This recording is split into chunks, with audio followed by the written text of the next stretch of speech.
Hello, everybody. Thank you so much for tuning in today. My name is Jesse Mayfield-Sheehan. I am coming to you live from Warren Field in Brookline, Massachusetts. Here to bring you live coverage of today's Lou Tompkins All-Star League 18 and Under Division Summer Baseball Contest as part of Day 2 of the 2025 Tournament of Champions. Today's contest pits the visiting 7th-seeded Medford against hosting 3rd-seeded Brookline. Both of these teams coming off of big wins yesterday. Brookline taking care of business as the play-in. Brookline taking care of business on the first game of the Tournament of Champions yesterday against 6th-seeded Everett, winning in 6 innings, 12-2, and then 7th-seeded Medford coming through with a big upset win over 2nd-seeded Waltham, also in 6 innings, 11-0. So Medford riding high off of the big upset, and both teams in this one hoping to punch their ticket to this year's Lou Tompkins semifinals. Really quick, let's take a look at the stats for our starting pitcher for Brookline today as we're about to get things started. I'm starting a little late and the game is starting a little early as they moved the start time from 5:30 up to 5:15. But you can see the stats on the screen for Brookline's starting pitcher, number 44, Will Buckles. He has started 5 games for Brookline in the regular season, a team-high 5 starts. Tied for the team lead in wins, now with 4 after Noah Klein picked up his 4th win yesterday against Everett, as Buckles went 4-0. Also pitched a team-leading 24.1 innings, had a team-high strikeout count of 38, now leads the team in WHIP at 1.11, and an impressive ERA of 1.15. As now we are getting this one underway. I'll fill in the lineups as I go because I'm starting a little bit late. My apologies for that. First pitch is a hard grounder over to first. Diving snag by Noah Klein. Flips it to Buckles, but he cannot tag the bag in time, as number 98, Liam, the center fielder, comes through with an infield single to start. Boy, that was handled about as well as could possibly be done by the Brookline infield, but Liam got on his horse there and legged it out for an infield hit to start the game. First pitch to number 3, the 3rd baseman, Jaden, comes in the dirt for ball 1.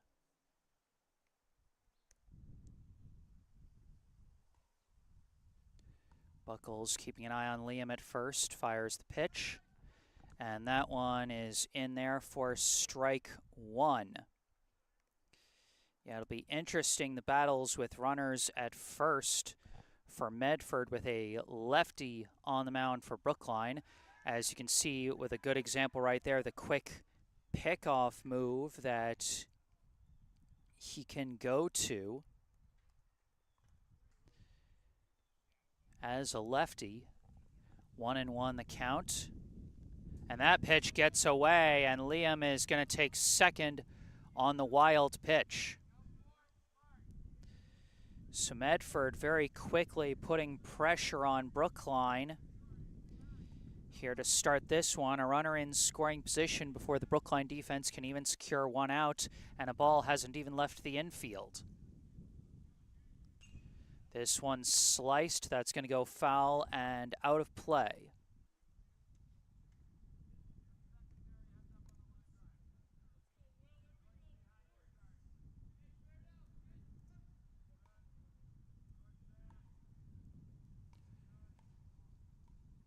Breaking ball hangs and hits Jaden, and that's going to be a free base for him on the hit by pitch.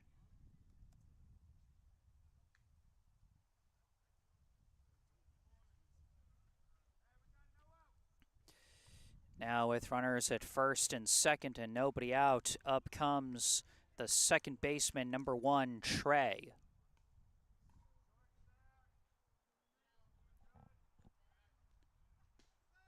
First pitch from Buckles in there for strike 1. These two teams did face off back in July, on July 24th, as that one sliced foul for strike 2. Brookline narrowly got the win over Medford in that game by a final score of 4-2. So even if Brookline is a significantly higher seed in the tournament coming in, make no mistake, Medford is a high-level opponent, and they certainly proved it yesterday with that big upset over Waltham. Chopper hit to the left side, and was the tag applied? I don't think the third baseman even made the tag. So Trey gonna reach on a fielder's choice. And that's going to load the bases with nobody out for the right fielder, Valente.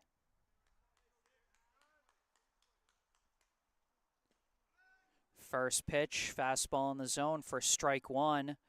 Buckles very quickly with his back to the wall.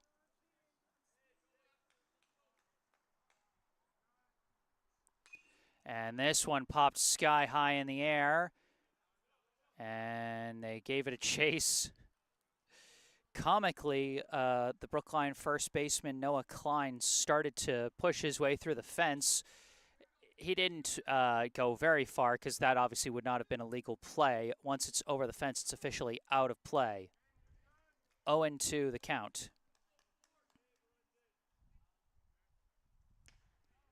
That one going to miss high and away for ball 1.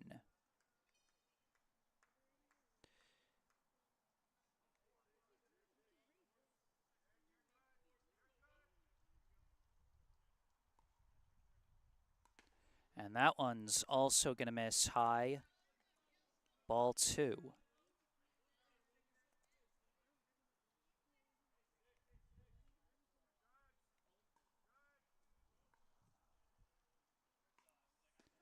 Nice breaking ball in the zone from Buckles for a big first out.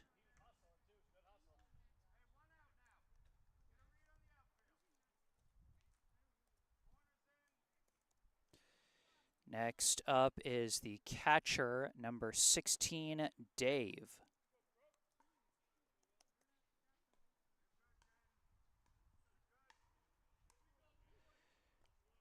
Brookline's got their corner infielders pulled in as that one's going to get away. They're going to try for a play at the plate, and Mnookin couldn't get back up to make the throw home as in comes number 98, Liam, whose last name I believe is Powers. And Medford will be first on the board. One out, now runners at second and third as they take away the chance for an inning-ending double play with that wild pitch.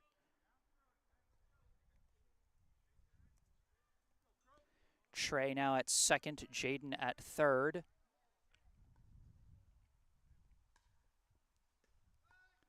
That one in the zone for strike 1.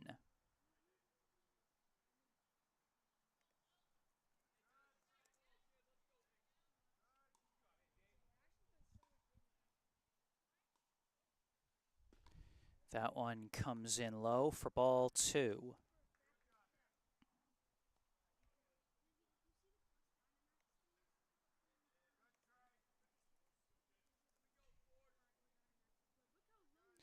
Two and one the count. This one popped foul and out of play for strike 2.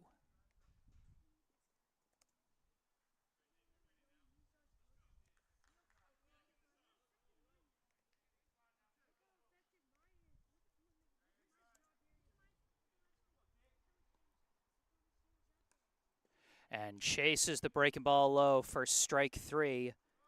Another big K from Buckles. And he needs these Ks bad if he wants to get out of this jam without further damage. Now coming up is the first baseman, Rocco.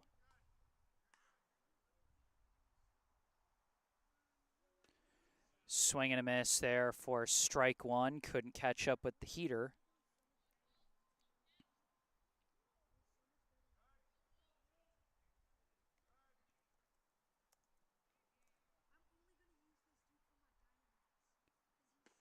And whiffs at that one. Strike two.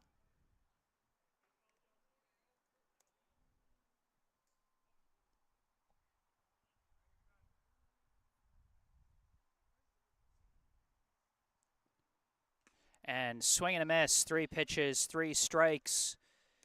Buckles strikes out the side and manages to limit the damage despite a shaky first inning for the Brookline defense. 3 straight strikeouts get him out of it, and it's 1-0. Going into the bottom of the first, let's take a look at the Brookline starting lineup today. Leading off for Brookline, the right fielder, number 33, Devin Chin. Batting second and playing second, number 17, Keenan Sawada. Batting third, the shortstop, number 7, Caden Sheehan. Batting cleanup, the designated hitter, number 1, Jackson Fantuzzi. Batting fifth, the first baseman, number 16, Noah Klein. Batting sixth, the center fielder, number 8, Max Kaufman. Batting seventh, the left fielder, number 5, Jonathan Liu. Batting eighth, the catcher, number 0, Max Minukin. And batting ninth, the third baseman, number 18, Leo Vankoski. And we just saw that not in the batting order, but starting on the mound for Brookline is number 44, Will Buckles.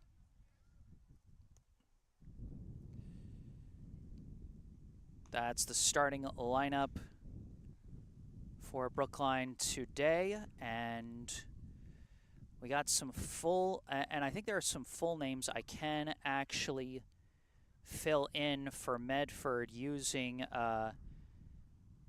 some of the players from last time, but won't be able to fill in everything.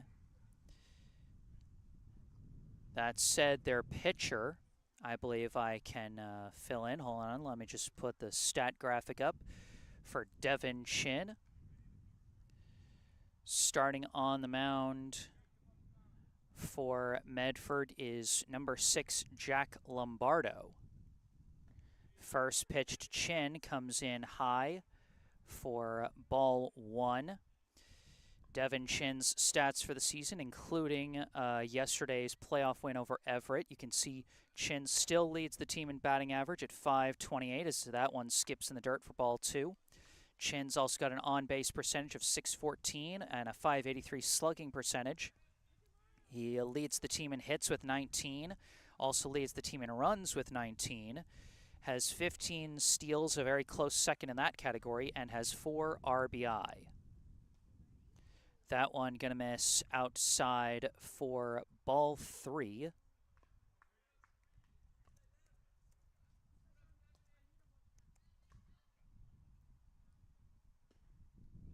And that one's gonna miss, and it's a 4-pitch walk to lead off for Devin Chin. And that is a guy you do not want to be putting on the base paths, especially as a righty pitcher, because you saw how high his steal marks are, and they're already throwing back at first to try and keep him in check. Meanwhile, stepping into the box, the second baseman, number 17, Keenan Sawada. Another throw back as they are really being wary of Chin. They know he'll go for second if they give him an opening. Chin is taking off, and it's a high ball 1. Chin slides in, safe.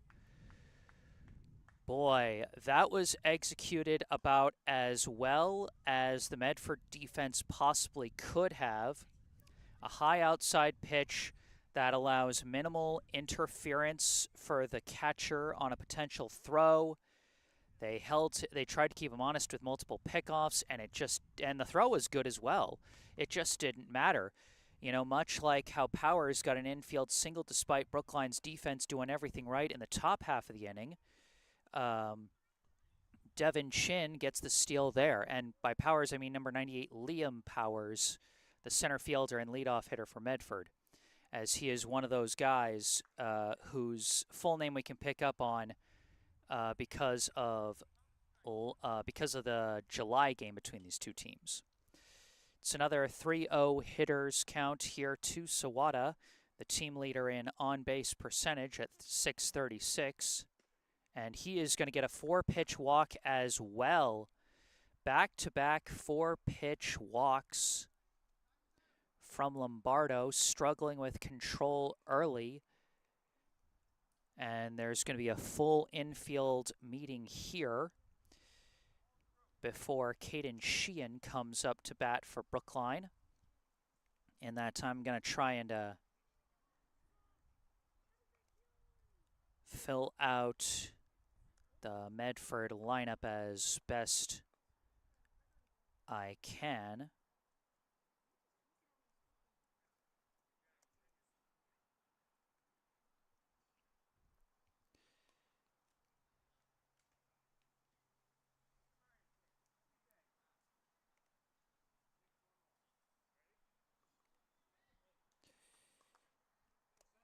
All right, in the meantime, stepping up to the plate for Brookline, the shortstop, number 7, Mayfield-Sheehan. And that one does hit the zone. Lombardo with his first strike. And he needed that one after back-to-back 4-pitch walks. But that one comes in over Sheehan's head for ball 1. Mayfield-Sheehan so far this year with a slash line of .316, .484, .21. Drew 4 walks yesterday against Everett to become the team leader in walks at 12 as he takes a high ball 2. Also leads the team in RBI with 16, while also having 15 runs scored and 4 stolen bases. 3 of those runs and 3 of those steals coming yesterday. Slice this one foul. And that's going to be out of play for strike 2. Got jammed inside on that one. Sheehan got a hot bat in the last week of the regular season, accumulating 8 RBI over the course of two games to close out the regular season. And gets jammed on this one, pops it right back to the pitcher. And the runners both retreat back to their bases on the first out pop-up.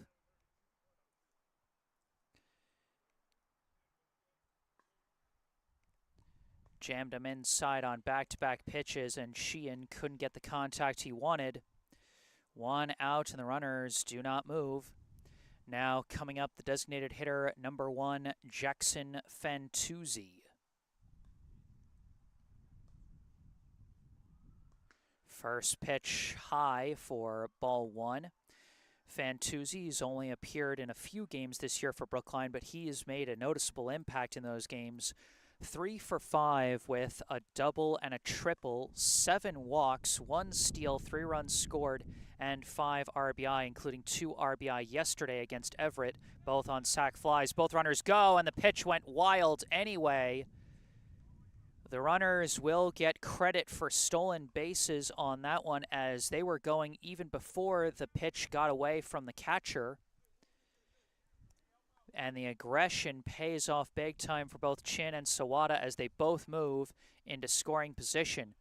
2-0 the count to Fantuzzi, 1 out. Brookline trailing by 1, trying to answer here in the bottom half of the first. And another one sails. Chin opts not to go. It's a short distance between home plate and the backstop here at Warren, and sometimes takes a hard ricochet off the backstop like that fastball did there. It is a 3-0 count now to Fantuzzi.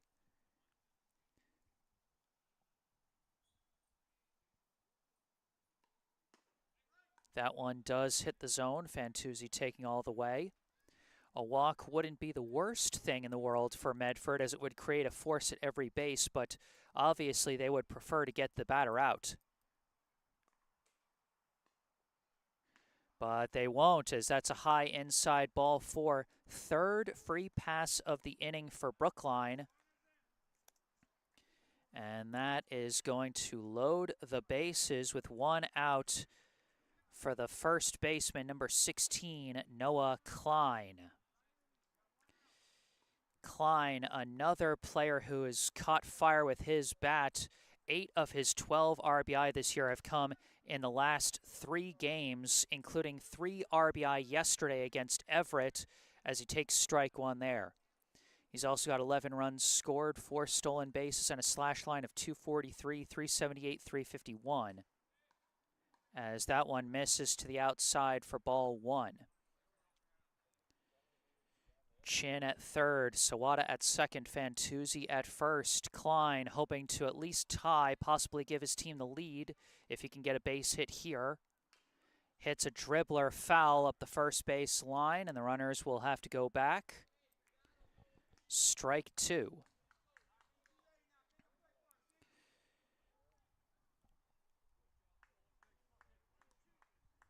One and two the count. Lombardo trying to escape a jam, just like Buckles was trying to escape in the top half of the inning.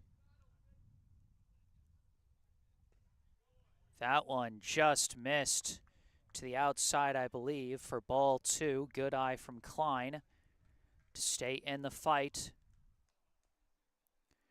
2 and 2 the count.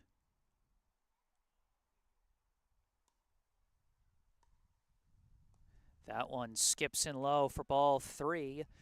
And now if Lombardo misses one more pitch, then that is going to be ball 4, and that would be a bases loaded walk. That would tie the game. And it is a high ball 4, and Brookline will tie the game on a bases loaded walk as Noah Klein brings in Devin Chin.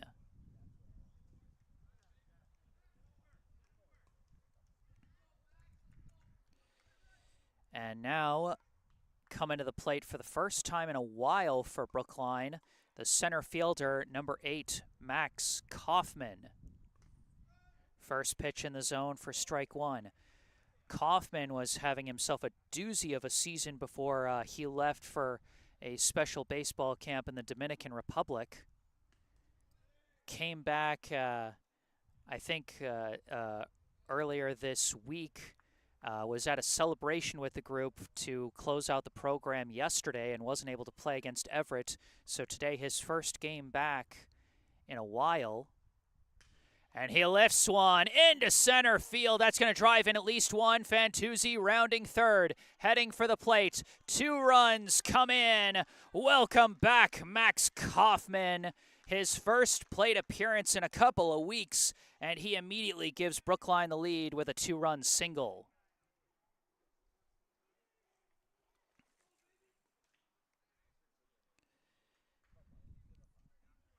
So just like that, Brookline in the driver's seat, responding well after Medford got on the board first in the top half of the inning.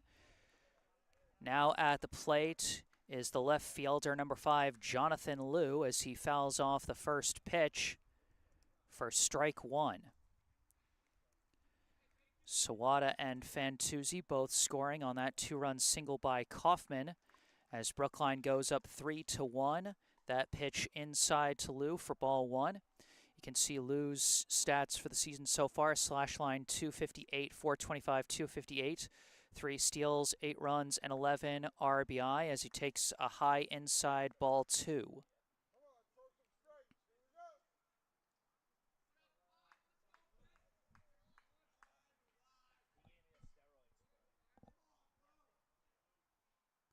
This one skips in the dirt for ball 3.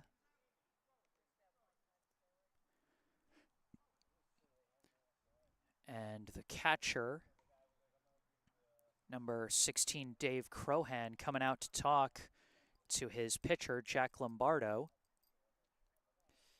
And while I'm doing my best to use the lineups I got from last game and this game to fill in full names for Medford players, if there are any Medford fans that happen to be tuning into this one that want to correct me on any of the names, if I have any of them wrong, I'm, happy to be corrected, happy to get things as accurately as possible. Just let me know either in the live chat or in an email.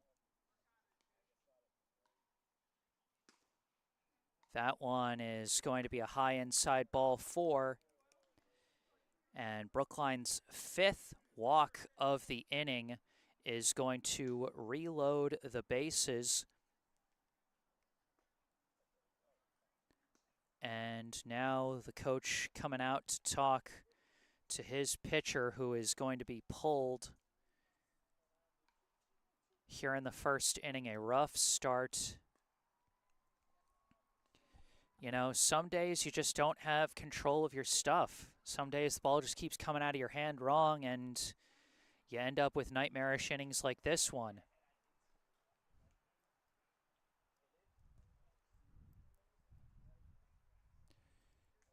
So Lombardo finishes his pitching outing having pitched 1/3 of an inning. Gave up 3 runs, all of them earned, but also leaves 3 inherited runners.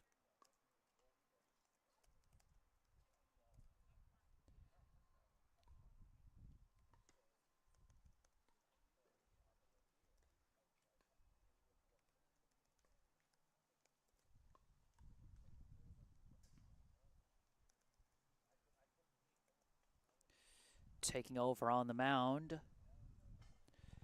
for Medford will be number 17.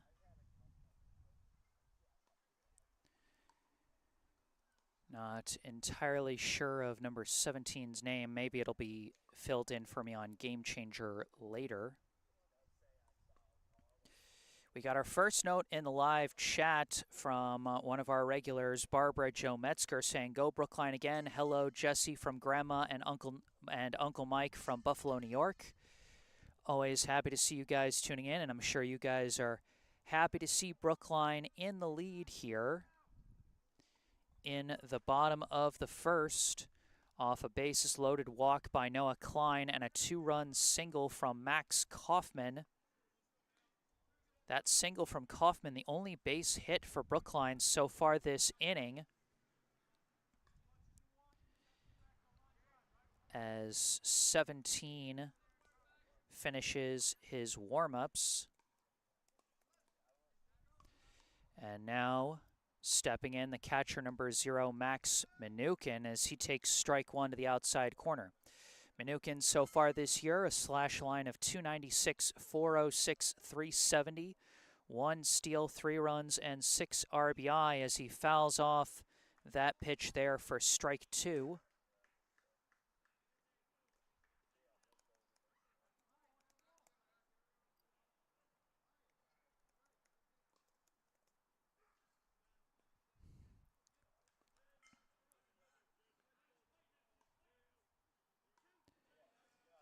First baseman Rocco pulled in on the grass for a potential play at home with only 1 out. But not that time, as Minukin goes down on strikes. A very different delivery from a very different style of pitcher, as this new pitcher, number 17, a lefty that throws slower, more breaking pitches. And Brookline's going to have to adjust. First pitch to the third baseman, number 18, Leo Vankoski, misses outside for ball 1. That one almost goes wild, but snagged well by the catcher Crohan for ball 2. Vankoski has a slash line of 421, 560, 421 so far this season, with 5 runs and 9 ribbies. As he takes a low ball 3, he is now 1 ball away from a bases-loaded walk of his own.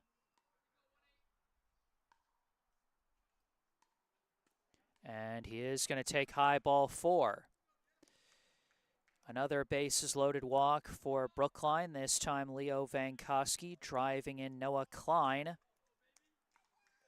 as the home team pushes their lead to 4-1. And we have now batted all the way around for Brookline. Devin Chin back at the plate as that breaking ball does not drop fast enough. Comes in high for ball 1.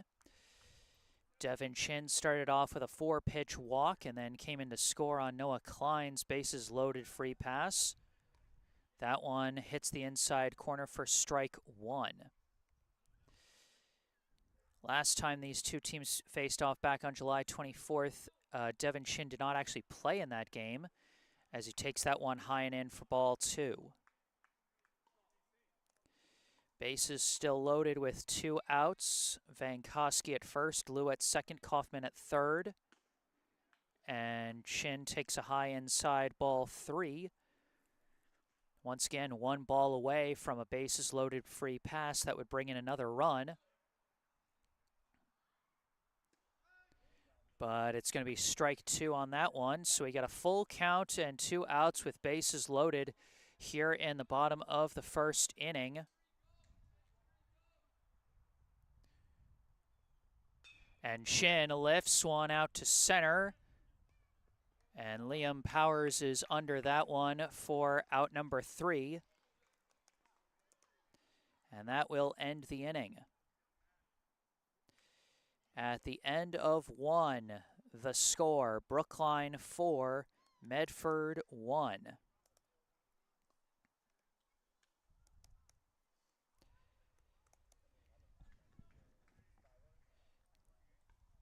And really just a contrast of the pitching performances there. Both pitch sides pitchers had a little bit of trouble with control, but that trouble was a little more pronounced for the Medford Arms as they allowed a total of 6 walks in that first inning, just 1 base hit for Brookline, and they put 4 runs on the board. Meanwhile, Will Buckles, 1 hit by pitch, but no walks. And while a couple of wild pitches proved costly in allowing a run to come in, he stood tall and got 3 straight strikeouts to get out of the jam and limit the damage.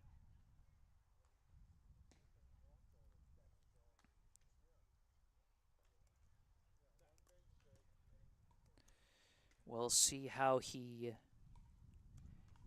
handles things here against the 7, 8, 9 hitters for Medford, and we'll see if there's a substitute hitter. I think number 17 is going to be hitting in place of Lombardo. But first up is going to be the shortstop, number 13, Trav.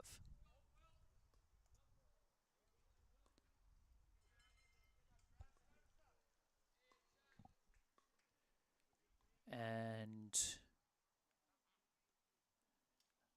we got a request to brush off the plate from Buckles, so gonna take a second there. And we know from last game that number 13's last name for Medford is Moody. So Trav Moody at the plate.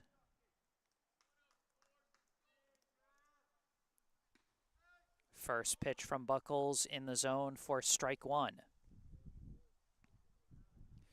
Moody last time against Brookline, he was 0 for 2 with a walk, as that one going to miss to the outside for ball 1. He played right field in that game. A lot of players playing very different positions. As this one's a hard bouncer towards the gap, but it's chased down by Sawada. Throws to first for out number 1.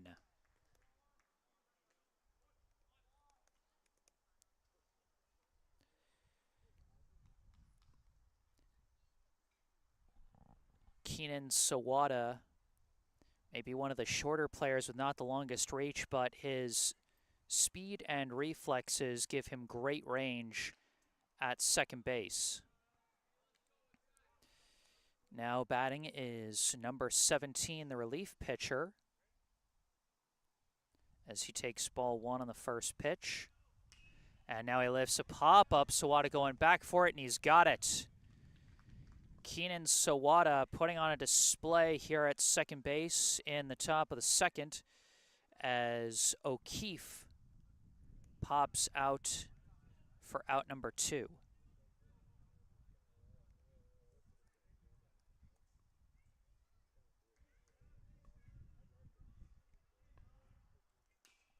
And now first pitch here is a high bouncer. It's going to stay in fair territory.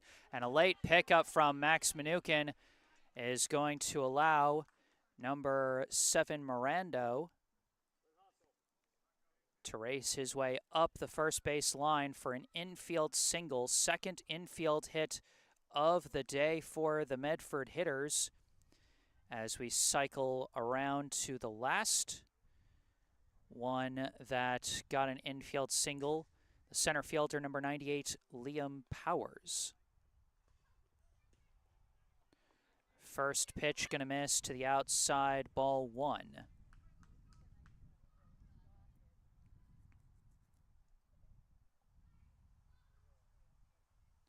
That one skips in the dirt, covered by Mnookin, and it'll just be ball 2. Powers, his last time up, hit a hard grounder towards the right gap. Noah Klein made a diving stab at it, but couldn't get it to Buckles at first in time to stop the speedy Powers.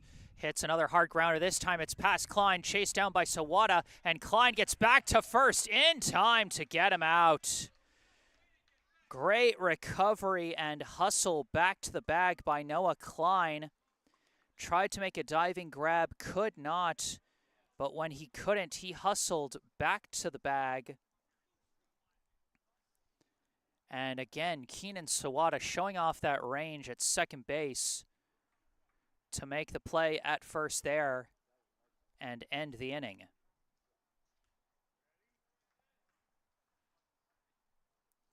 And Sawada, in fact, will be the first batter up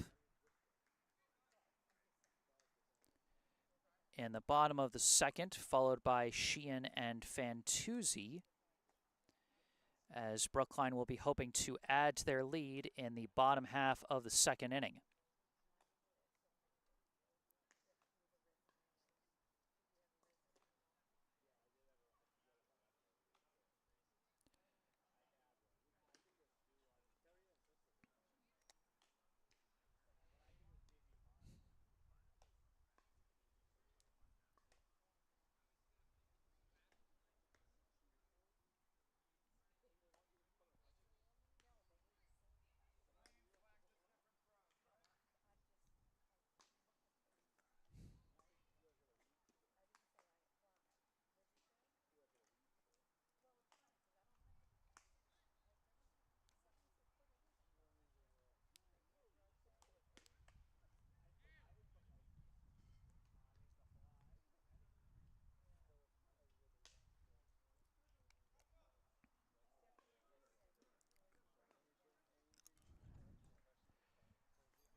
Stepping into the box to start the bottom of the second baseman, number 17, Keenan Sawada. First pitch, he started to show bunt, but it comes high and inside for ball 1. Sawada drew a walk his last time up and later came in to score on Max Kaufman's single. That one hits the low corner for strike 1. Back in July against Medford, Sawada went 0 for 2 with a walk and 2 stolen bases, as that one's going to miss for ball 2. He's already got 1 steal today, as he and Shin are in an intense race for the top spot in stolen bases on the team. Hits a hard liner through the left gap. That's going to be a clean leadoff single, and Sawada was getting halfway down to second.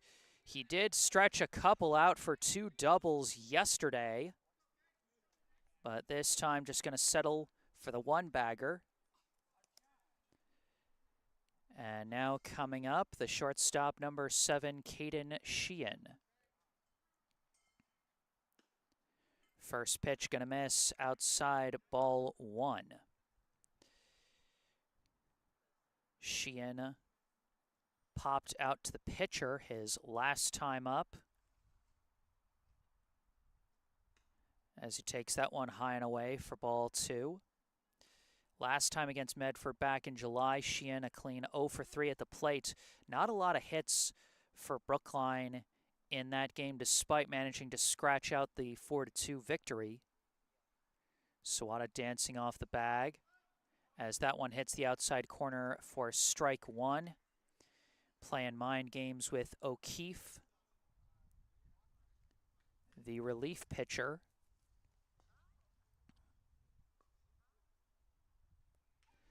Sheehan tips that one for strike 2. Yeah, last time these two teams faced off, it was a real pitcher's duel. Brookline managed just 4 hits, and Medford managed just 3. But Medford also had 8 walks and 3 hit-by pitches, while Brookline only had 4 walks and 1 hit-by pitch in that game. As Sheehan golfs this one out to center, Powers coming in to grab it for out number 1.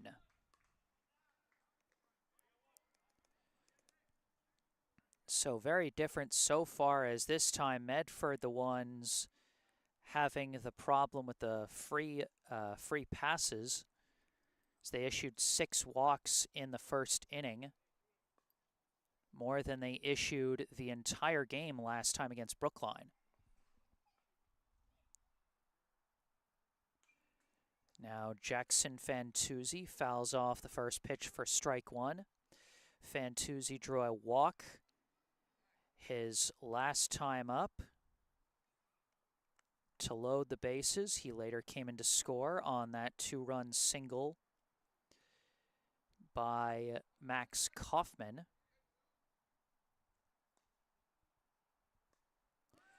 And he's going to rocket this one out to center and over the head of Powers, and the runners are off to the races. Sawada wheeling his way around third. Fantuzzi coming in with a stand-up RBI double. Fantuzzi with a missile out to center. He hit a couple of deep shots yesterday that did not work out for him. At best were sac flies, and at worst were flyouts. This time gets the distance and the velocity he needed for a big extra base hit there, as Brookline adds to their lead, 5-1 the advantage. Now at the plate, the first baseman, number 16, Noah Klein, as he takes strike 1. Klein got a bases-loaded walk his last time up for an RBI, and later came in to score on a bases-loaded walk by Leo Vankowski. Reaches out, hits a blooper out to shallow left, and foul. Both the third baseman and left fielder were giving that one a chase.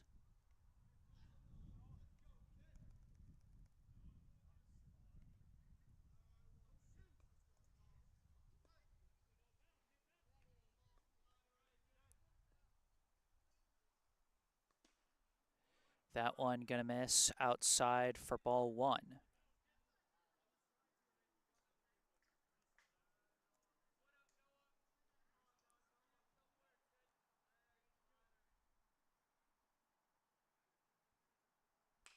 And he lines one up the middle. That'll be good for a base hit. Fantuzzi gonna hold at third this time.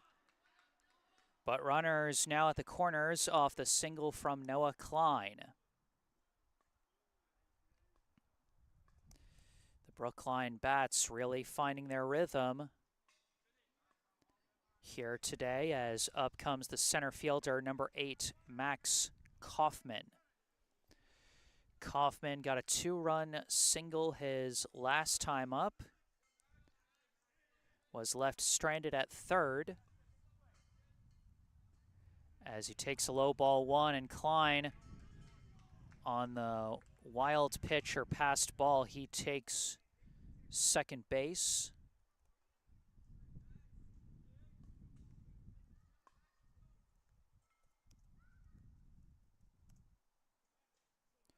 1-0 the count.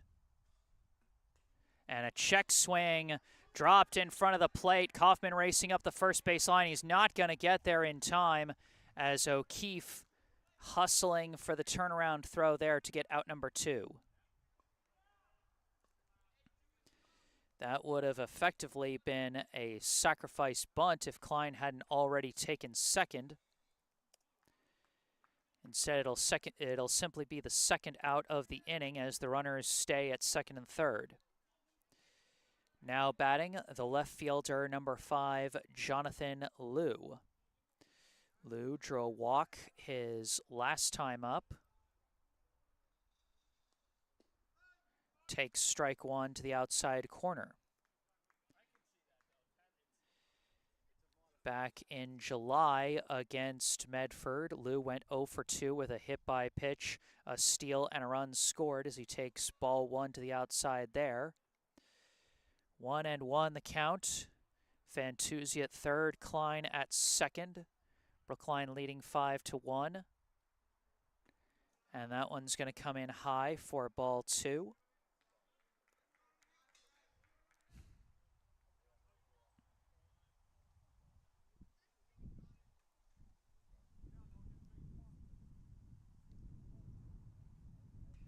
Liu chases the fastball low and fouls it off for strike 2.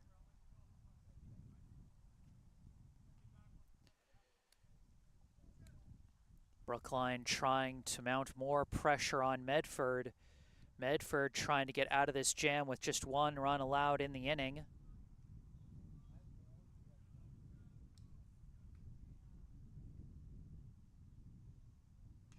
And Liu, with the defensive swing, fouls that one off and stays alive. Breaking ball was dropping at the last second there.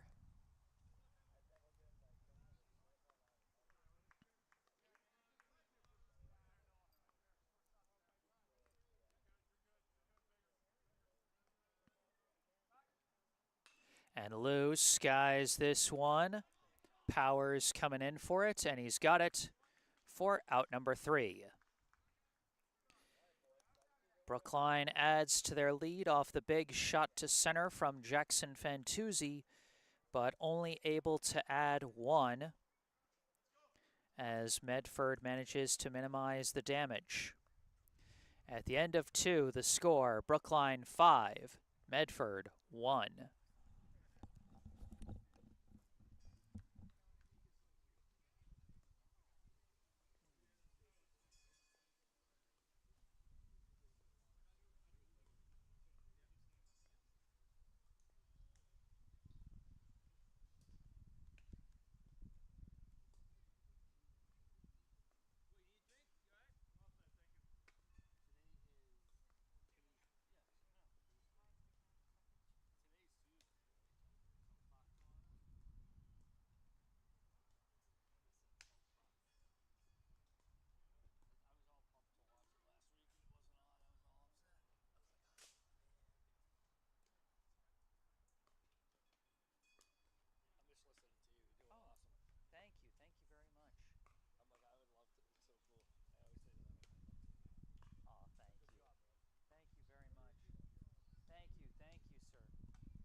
Thank you.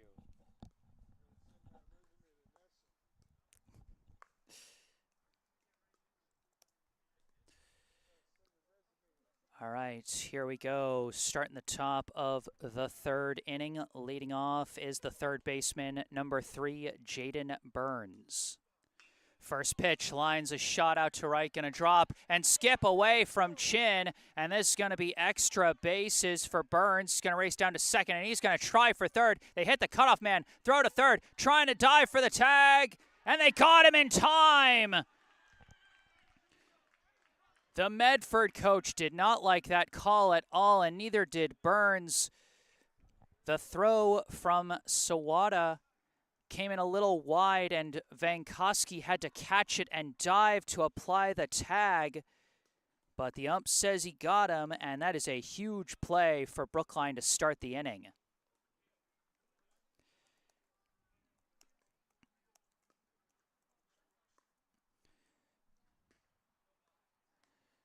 So the first pitch there is going to miss for ball one. So for those of you trying to fill out your score sheets at home, you can score that one as a single, and then I guess advancing to second on the E9, but then being thrown out at third. This one is going to be a simple 4-3 ground out as Trey Flaherty hits into the bouncer there. So that's 2 down quickly in the inning. If Burns had managed to make it down to third, that might have been an RBI ground out for Flaherty, but no dice. This first pitch going to be low for ball one to the right fielder, number 6, Valente. As takes that one low for ball two. There's 2 players wearing number 6. And I'm not 100% sure which one is Lombardo, as that one comes in low for ball 3. So for now, I'll just refer to them by first name. And it's going to be a 4-pitch walk for Valente. Might be able to see his last name on the back of his jersey. Medford's got some nice jerseys with last names on the back. They're in small font, but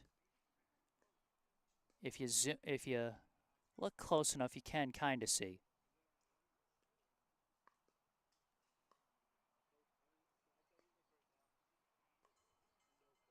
Kind of, but not really. But I don't think that's says Lombardo on the back of his jersey. First pitch here comes in low for ball one to the catcher, number 16, Dave Crohan. Crohan went down on strikes his last time up as he takes a low ball 2. Control getting away from Buckles a little bit. He's got a 2-out cushion, but still, he'd rather find his control now rather than later.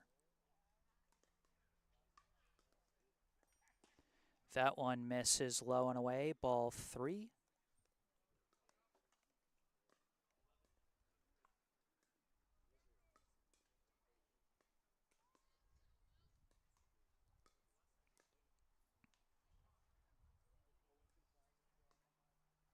And it's back-to-back 4-pitch walks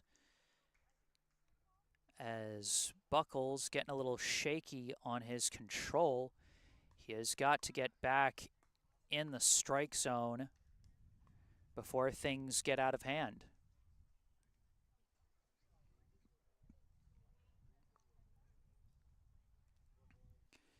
Now batting for Medford, the first baseman, number 21, Rocco Pucci.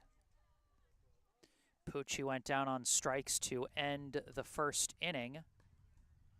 Now coming up again with 2 down and multiple runners on base. This time on first and second instead of second and third like in the first inning. And the first pitch is in there for strike 1, and Buckles needed that strike in the worst way after his control was starting to slip away from him.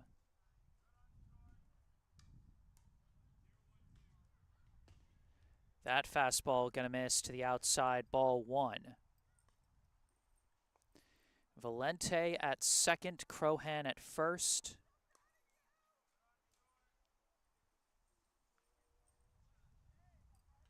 This one fouled off for strike 2.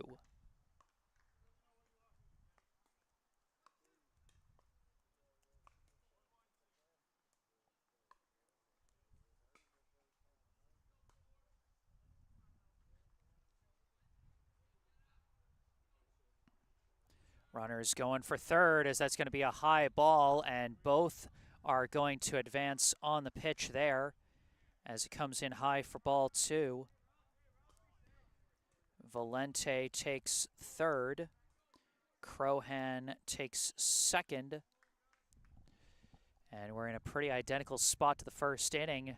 Second and third, 2 outs. Pucci at the plate. And the breaking ball just high. The Brookline infielders were starting to trot in. They thought they had him on that one, but the ump said it did not break in time.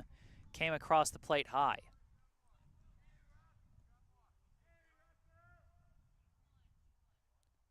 And that one doesn't break in time either. And it's going to be ball 4 for Pucci. A third consecutive walk issued by Will Buckles.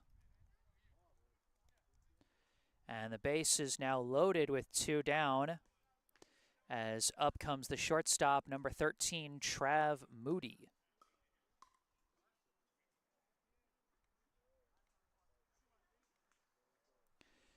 And Brookline head coach John Busey as well as catcher Max Mnookin coming out to talk to Buckles.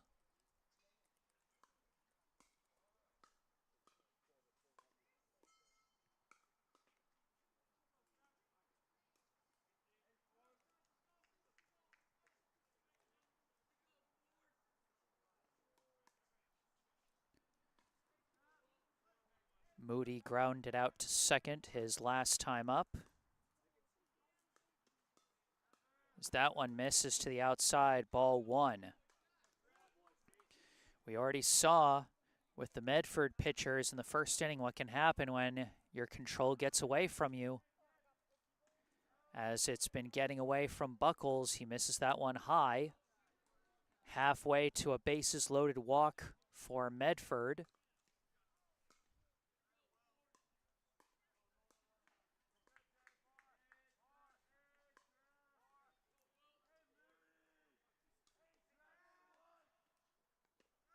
That one hits the zone.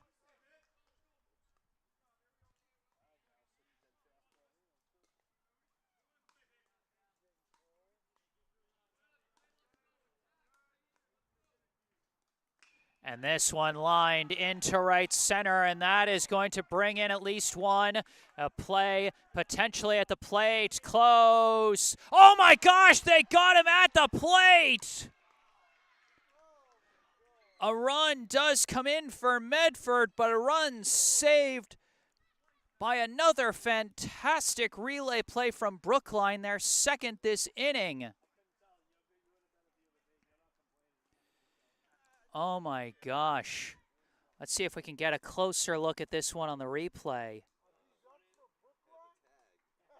And you can see the throw coming in to Klein, the cutoff man, the throw for home, and my God, that is close.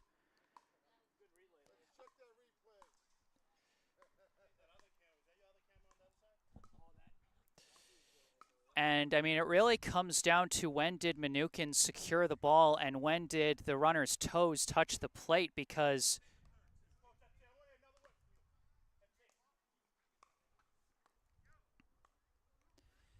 so that will go down as an RBI single for Travis Moody. Valente does come in to score. Crohan out at home. And that does end the inning. A wild game we've been having so far.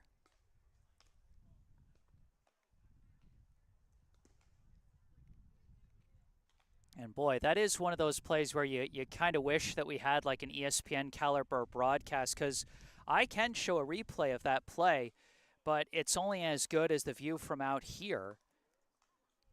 And on a play that close, that's really tough.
So as we start the bottom of the third, I think the Medford third base coach actually got ejected.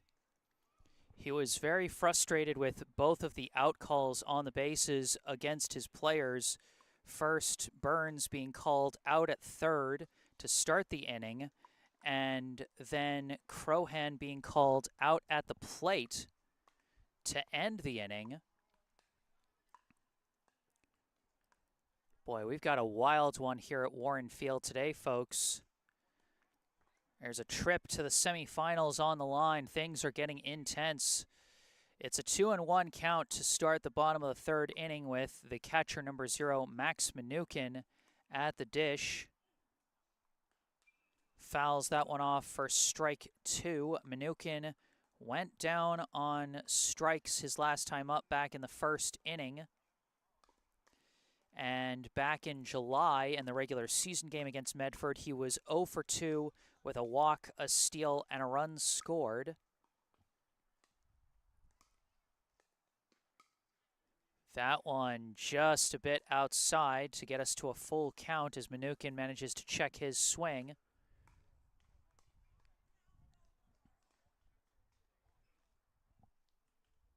And he's going to take a high ball 4. Mnookin's patience pays off as he gets to trot down to first. As the catcher, he'll likely get a courtesy runner to take his place on the base paths, or perhaps not. Maybe Brookline doesn't have enough players to send out a courtesy runner today. Rare that you see Mnookin getting to run on his own, as the first pitch to Leo Vankoski is fouled off for strike 1.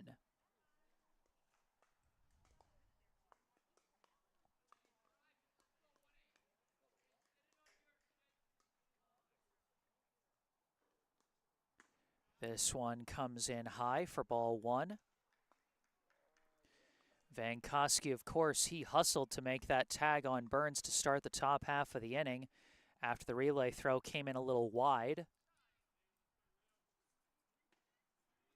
Checks his swing there for a high ball 2. His last time up, Vankoski got the bases loaded walk to drive in what was Brookline's 4th run at the time. That one hits the outside corner on the pitch from O'Keefe. Strike 2. 2-2 the count. That one just a bit high for ball 3. It's been a tight strike zone, but seems to be called tight both ways. Swing and a miss. O'Keefe gets him with the payoff pitch for strike 3 and the first out of the inning.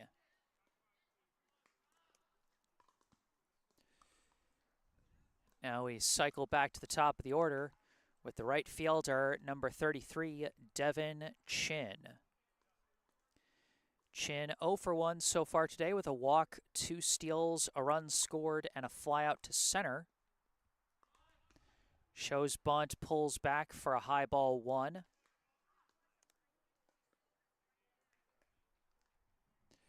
But they've got to be wary of those infield bouncing balls. Devin Chin, one of the fastest guys you'll see on a baseball diamond, as he shows bunt and pulls back for ball 2.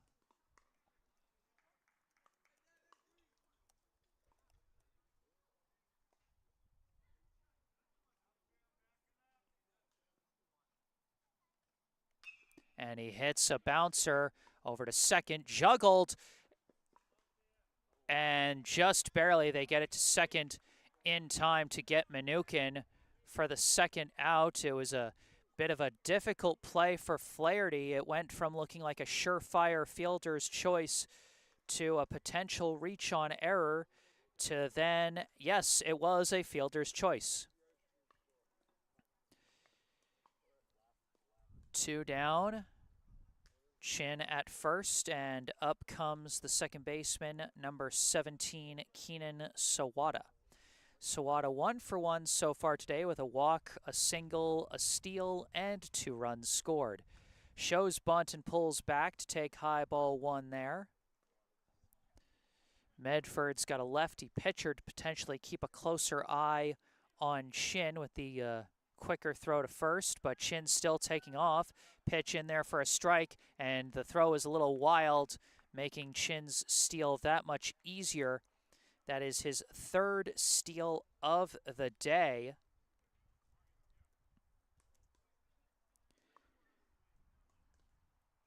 As he has actually now managed to pass Sawada on the steal leaderboard.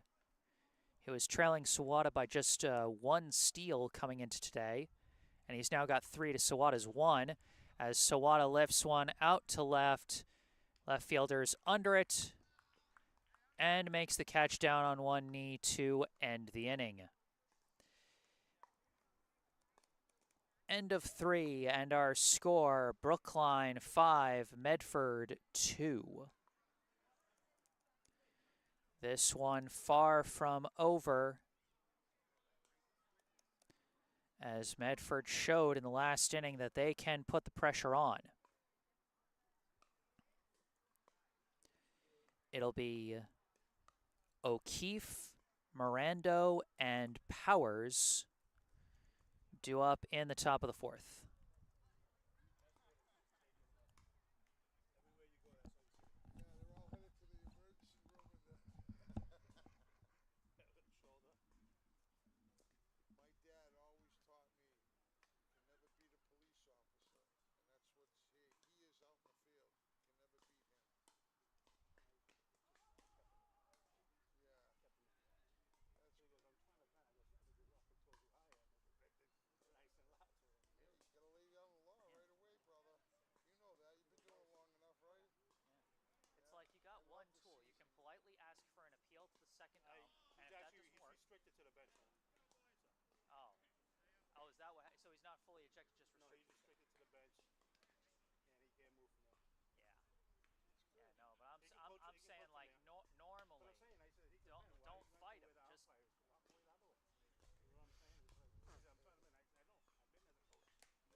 Oh, right, the umpire left because the umpire got beamed with a pitch. Yeah, umpire got beamed with a pitch yesterday, and he wondered if the catcher just like purposely pulled the glove away so it would hit him. And so he ended up leaving the game, and they played with 1 ump the rest of the game. This happened yesterday against Everett. Yeah. Everett, Brookline and Everett yesterday. Sounds like something Everett might do. First pitch of the top of the 4th is going to be a swing and a miss for strike 1. The pitcher, number 17, O'Keefe, at the plate. He takes a low ball 1. O'Keefe has done a pretty good job as a reliever, limiting the damage that Brookline's offense has done after the team fell behind 4-1 in that first inning. He hits a slow bouncer over to first. Noah Klein going to take it himself for the unassisted groundout. So a slight clarification, the Medford coach not fully ejected, but he's been restricted to the bench by the ump. So not a full ejection, which I think is important to clarify, given the craziness that we saw in terms of people leaving the game yesterday in the Everett game. One player got thrown out for arguing a strikeout call, and then that the ump that threw him out then got hit by a pitch the next inning and just decided to leave the game because he thought there was a possibility that Everett had purposely hit him. So wildness yesterday, it doesn't seem quite as bad today. is what we can at least give credit for. 1-2 the count to Mirando, the left fielder, who went down on one knee to make the catch to end the third inning. Came up hopping a little bit as that might have stung, but he seems to be okay. But takes strike 3 to the outside corner, and that'll be out number 2.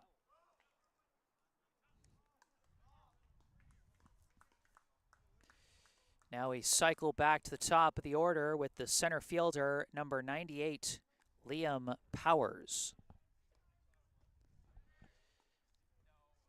Takes a low one for ball 1. Powers 1 for 2 so far today with an infield single and a run scored and a ground out second as that one skips in the dirt for ball 2.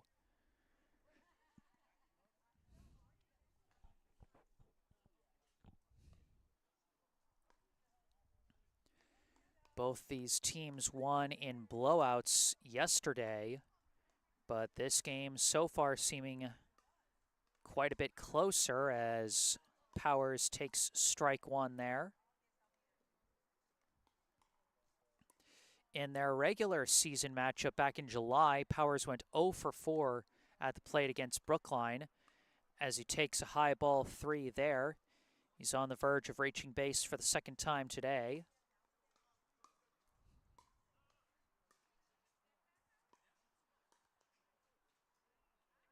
And he is going to take a high ball 4.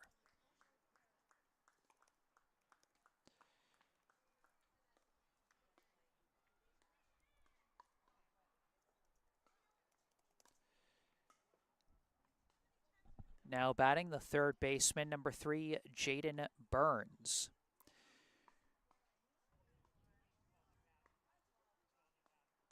First pitch, fouls it for strike 1. Burns had a wild at-bat his last time up, got a single out to right, advanced to second on an E9, tried to advance to third on that same E9, but got thrown out at third for the first out of the inning. Takes that one low for ball 1. His first time up, Burns was hit by a pitch, but was left stranded at third. So he is 1 for 1 with a single and a hit by pitch. As he takes a low ball 2. Again, just for those of you trying to score at home, when a guy gets thrown out trying to stretch a play for extra bases, you still give him the base hit.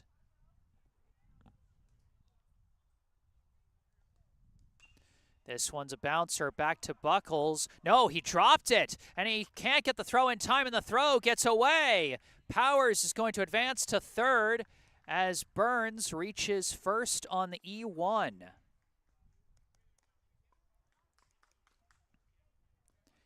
Buckles perhaps a bit too nonchalant on that play. As the inning continues. And now batting the second baseman, number 1, Trey Flaherty.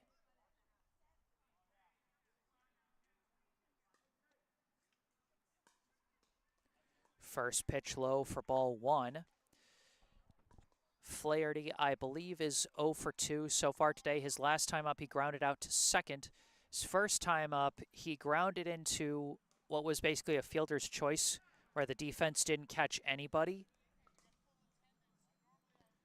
1-1 now the count. Runners at the corners, 2 down.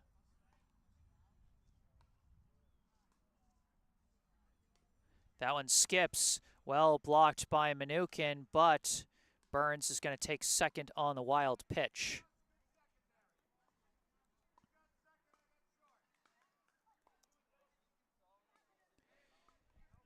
I was wondering if they might try and send Burns to see if maybe they could sneak Powers across the plate, but they waited for the wild pitch to advance him. That one in the zone for strike 2. A big jam here. 2-2 the count. 2 down. 2 runners in scoring position with Medford trailing Brookline by 3. This one lifted out to shallow left, and it drops in foul territory.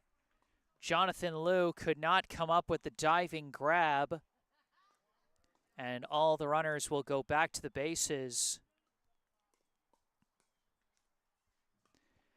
But boy, this one's getting tight. The tying run is at the plate. A base hit to the outfield could cut Brookline's lead down to 1, but a strike could end the inning with no runs scored in this inning.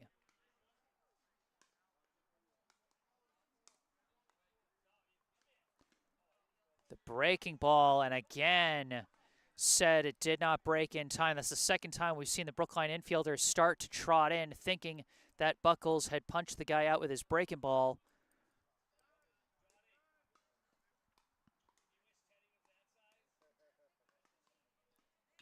And this one skied up, might be playable. Vankowski leaving it for Sheehan, and Sheehan hauls it in for out number 3. A big jam escape from Will Buckles.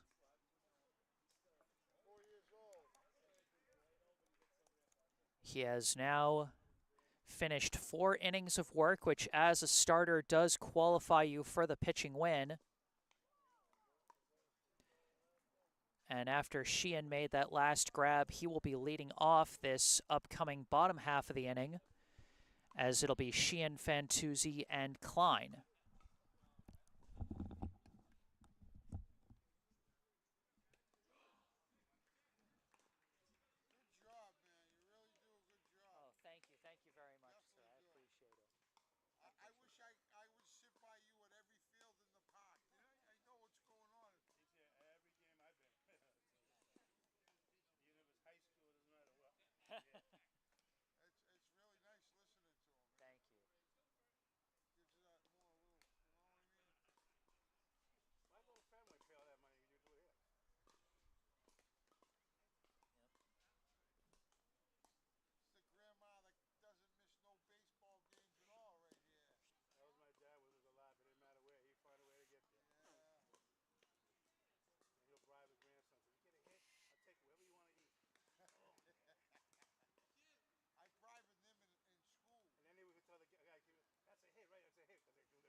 All right, here we go. Leading off the bottom of the 4th, the shortstop, number 7, Caden Sheehan, first pitch, and he skies it into shallow left. Might be playable. No, it's out of play.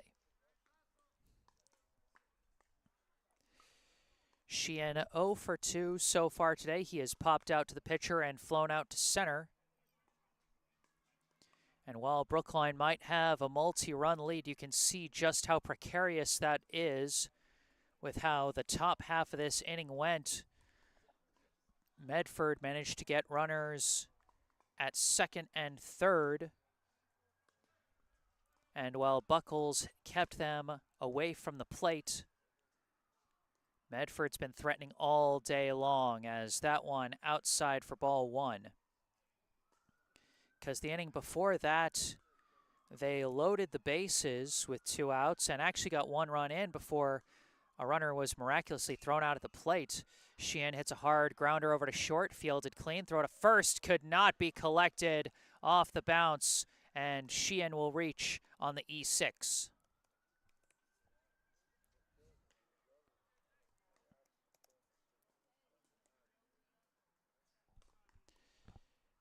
It's always that much tougher to collect a throw off the bounce, and that's why on a play like that, I typically err towards giving the error to the player who made the throw.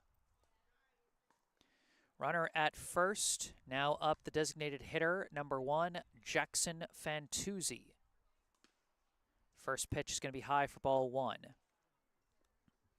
Fantuzzi 1-for-1 so far today. He had a walk, a run scored, and then an RBI double.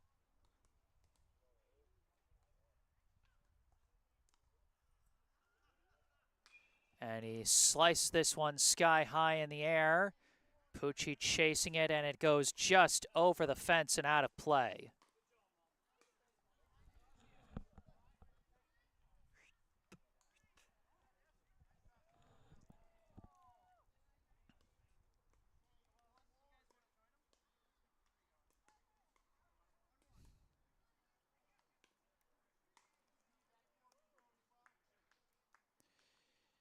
So 1-1 the count to Fantuzzi. No outs, runner at first.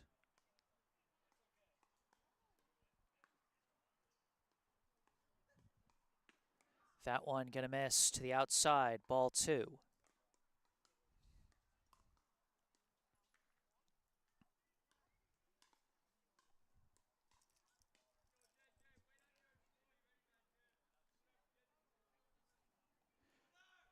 And slices that one foul and out of play for strike 2. Sheehan started to make a move towards second but stopped. Did elicit a call out from the Medford fielders. But whether he went or not did not matter, as it was a foul ball.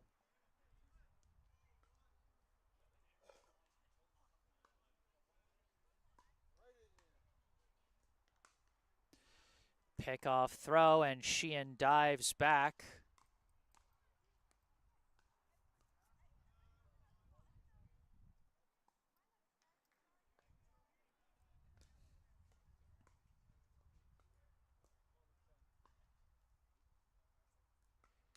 And this one sliced again, out of play.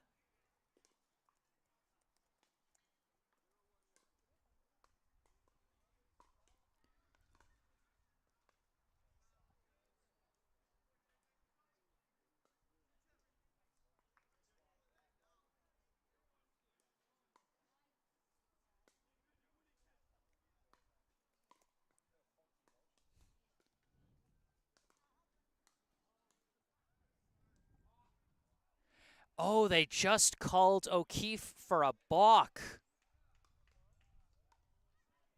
And that'll send Sheehan up to second. And I'm sure some of you are wondering, some of you might be wondering what's a balk, and some of you might be wondering why was that called a balk. I can explain the first, but not the second. As Fantuzzi hits one through the left gap into left field, Sheehan will not be able to score, but that'll put runners at the corners. All right, so let me see if I can. My best understanding of the balk rules is that if you start the motion of delivering the pitch, like if you start getting set to pitch, but then you make a move towards the base, towards the first base without like taking your foot off the rubber.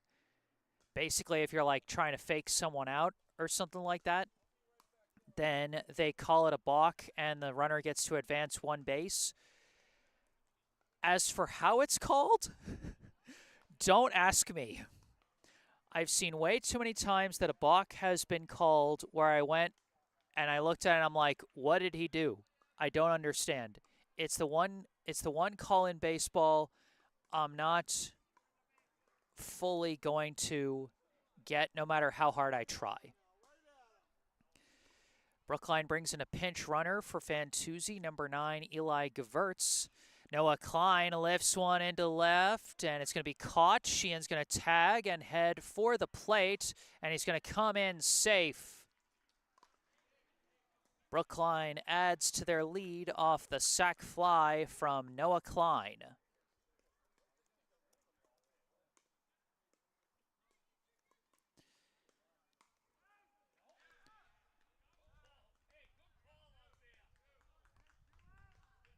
Wait, no, they just overturned it. He's out. Oh, they're saying that Sheehan left the bag too early. And so they went back to third and they called it for the pickoff. I was looking down at my scorebook when it happened, so I missed it. But that is a common appeal that you see teams make after a sack fly. You go back, or after any kind of tag up move, you can throw it back to the bag just to check and see if the guy left early, and if he did, then the ump gives you the out. And that's what Medford did there, and so they turn that into a double play.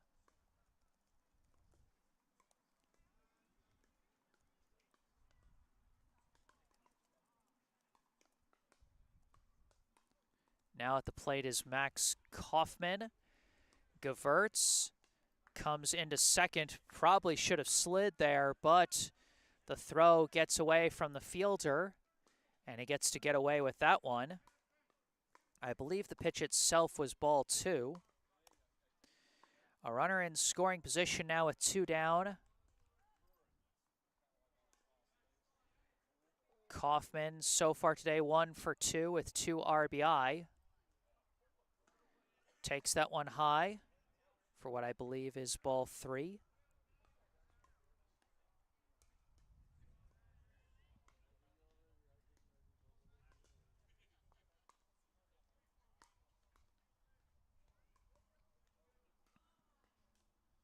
And that's going to be a high ball 4.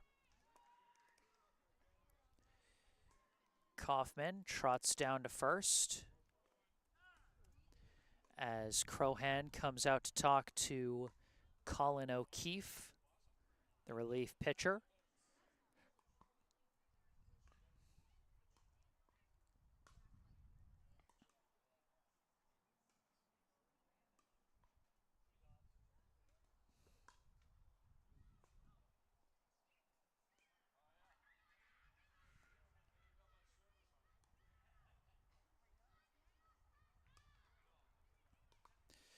So with Gewurz, the pinch runner at second, and Kaufman at first, up comes the left fielder, number 5, Jonathan Liu. First pitch hits a chopper over to short, fielded clean, flip to second, and that will end the inning.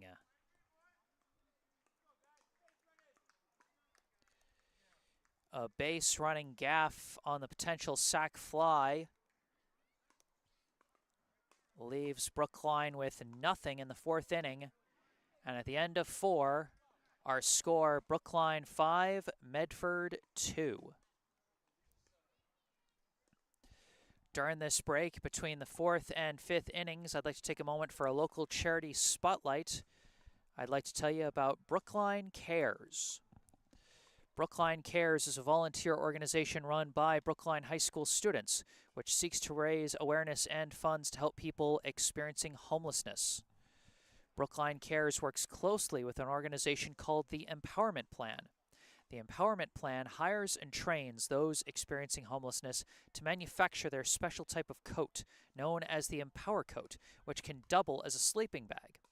The coats themselves help to keep those struggling with homelessness warm during the colder months of the year, while the jobs manufacturing those coats can help break the cycle of homelessness through gainful employment. What Brookline Cares does is that they purchase coats from the Empowerment Plan and then distributes those coats to local community organizations and emergency departments that care for the homeless, and you can help them bring more warmth to those in need. Down in the description section of this video, you can find 2 links, one to the website classy.org, where you can donate money to the Brookline Cares team, supporting their efforts to purchase and distribute more Empower coats. Or if you're a student interested in joining Brookline Cares, you can find another link in the description section, this one to the organization's own website on wixsite.com, where you can find out more about them and how you can contact them. Once again, check out those links in the description section down below.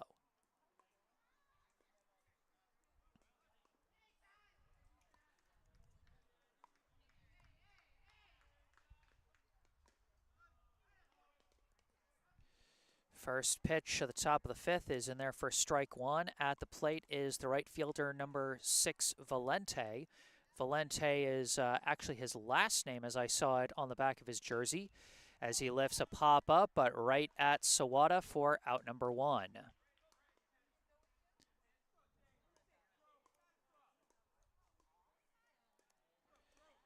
Quick 2-pitch out. You know, Buckles likes that. The deeper they get into this game, the more valuable every pitch is as the starters start to start to run out of energy, and as they start getting close to any pitch count limits they might have. Dave Crohan hits a chopper up the middle, chased down by Sawada, thrown to first for out number 2. Keenan Sawada has been busy in the field today. He has made a number of plays over at second base, and he makes the first 2 here in the 5th. And with 2 down and the bases empty, up comes the first baseman, number 21, Rocco Pucci. Swing and a miss for strike 1. Pucci, so far today, he has gone down on strikes and walked. So 0 for 1.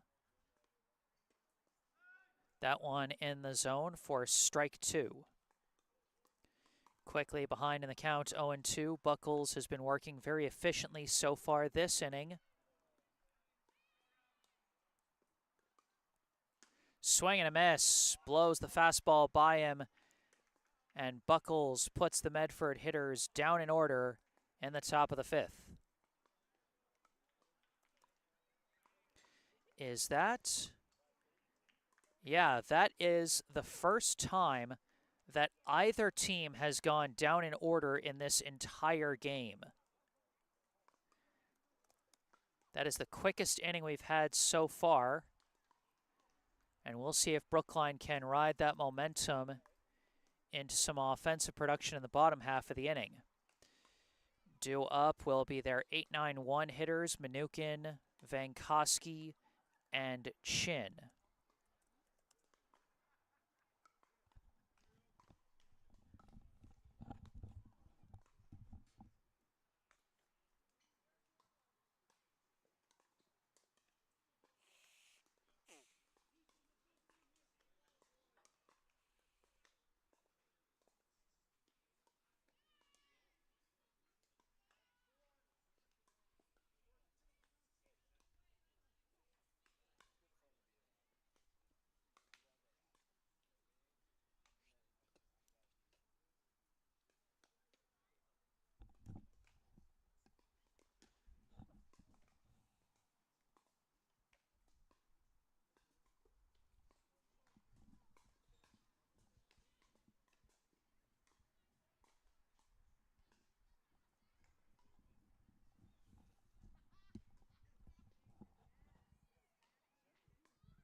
All right, here we go, bottom of the 5th.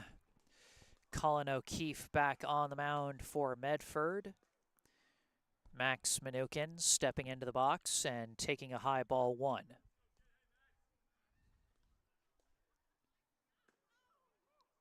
That one just high ball 2.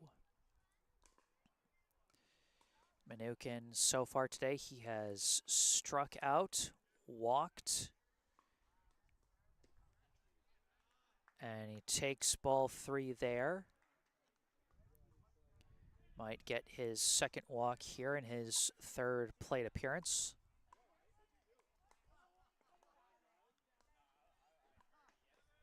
And it is going to be a 4-pitch walk for Mnookin.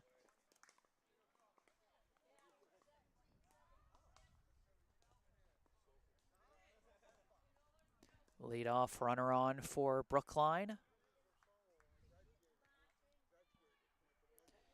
And that every inning, Brookline has had the leadoff batter reach base, and now Vankoski laying down the bunt. O'Keefe picks it up, long throw to first, gets away, and everyone's going to advance on the throwing error.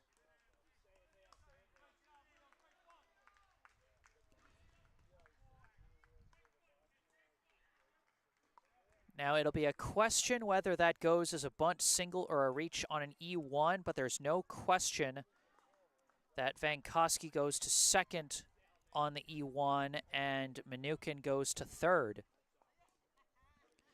Second and third with nobody out, a prime opportunity for Brookline to extend their lead. First pitch to Devin Chin, going to be outside for ball 1. Medford has all 4 infielders pulled up on the infield grass in the hopes that a grounder might come their way and they can throw up the lead runner, Mnookin, out at home, as Chin fouls that one off for strike 1.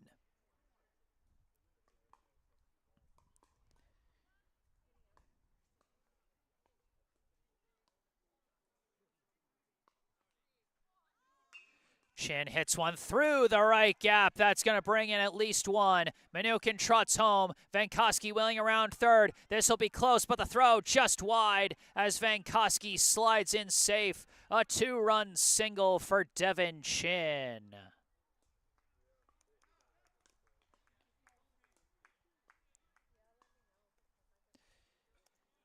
And while the infielders might not have been able to grab that one, even if they had been in their normal spots, you can't help but wonder if that would have gotten through the gap or if one of the infielders might have chased it down and blocked it if they hadn't been pulled in.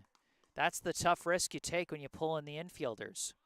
Keenan Sawada laying down a bunt on the first pitch, beautifully placed deep up the third base line.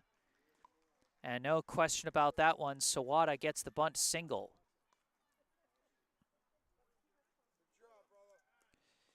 It's a 7-2 lead for Brookline here as coming to the plate, the shortstop, number 7, Mayfield-Sheehan. The coach coming out to talk to O'Keefe.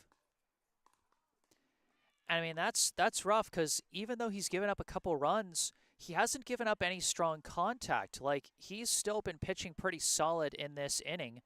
I mean, what? It's been 2 bunts, 1 wide throw, and then a grounder through the right gap that if the infield hadn't been pulled in, they might have potentially at least blocked it and maybe held it to an infield single with no runners advancing.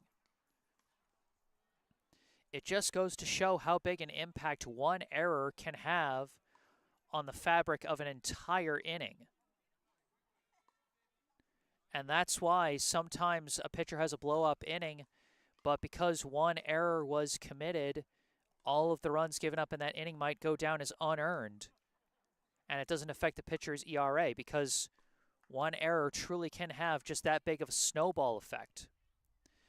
Sheehan into the box. Sawada taking off on the first pitch. Hits the low corner for strike 1 as Sawada takes second unopposed. Second and third now for Sheehan. His last time up, he reached on an E6 to lead off the 4th as he chops that one foul up the third base side for strike 2.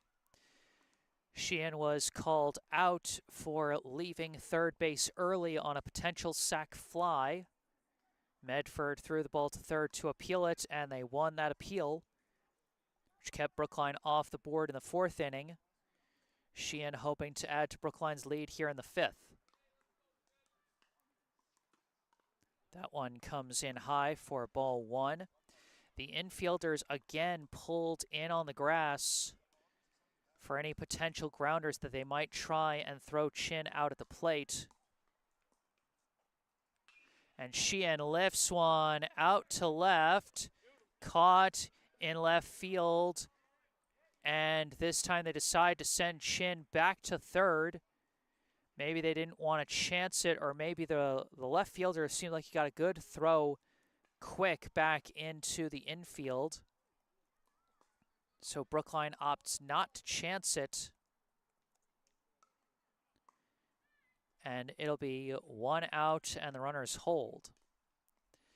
Now batting the designated hitter, number 1, Jackson Fantuzzi. Fantuzzi 2 for 2 so far today with a walk, a double, and a single. 1 run scored and 1 RBI.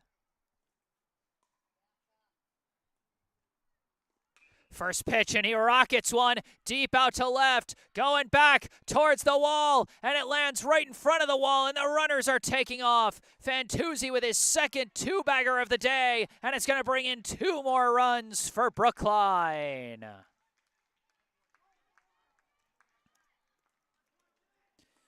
Jackson Fantuzzi having himself quite the day.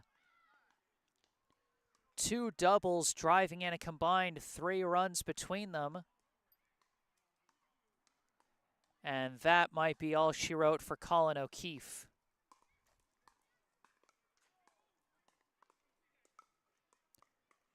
Brookline really opening things up here in the bottom of the 5th inning. 4 more runs put on the board by the home team here.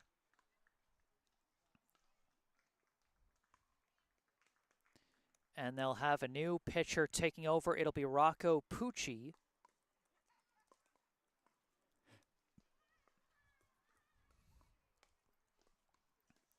And, you know, this is why I don't envy players that decide to be pitchers or goalies or any other kind of defensive specializing position.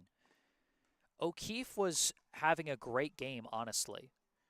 You know, he had taken over in the 1st inning,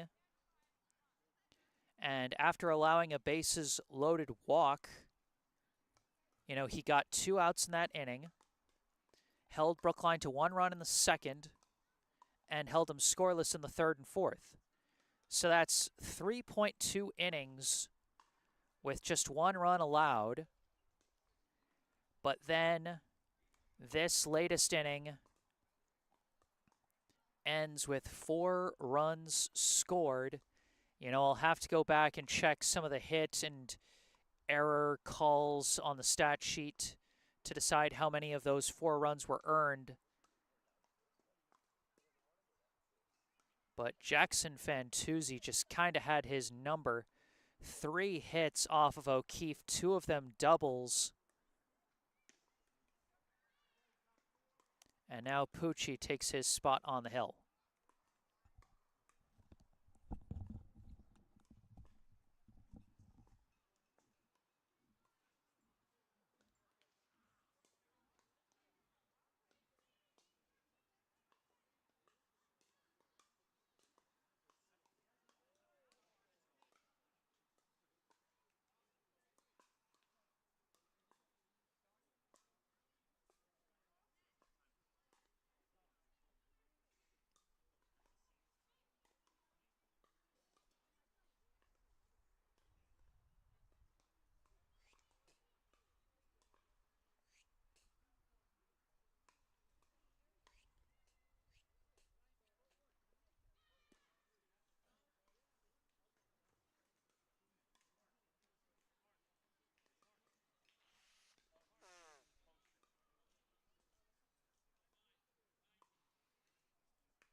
All right. Here we go. Pucci has finished his warm-ups. Now at the plate for Brookline, the first baseman, number 16, Noah Klein. Runner at second, 1 out. First pitch, and he lifts a deep shot out to right field, going way back and over the right fielder's head towards the wall. Extra bases for Noah Klein. He's going to try for 3, and he's going to get there. An RBI triple for Noah Klein.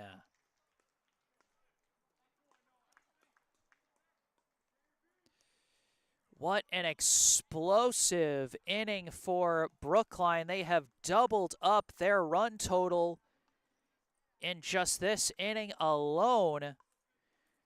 Back-to-back extra base hits, a 2-run double from Fantuzzi, an RBI triple from Noah Klein.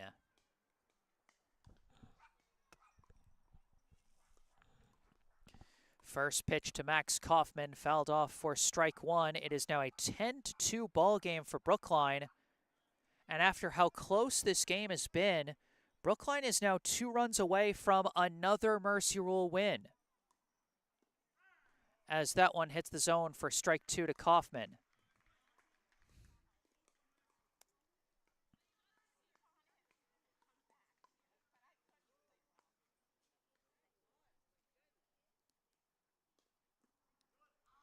Takes that one low for ball 1.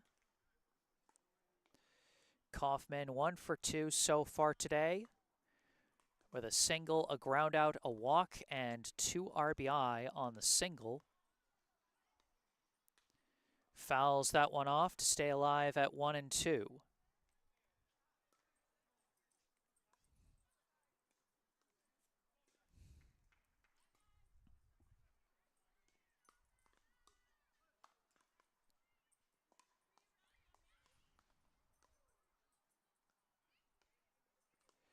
And fouls it off once again to stay alive on the slow breaking ball there.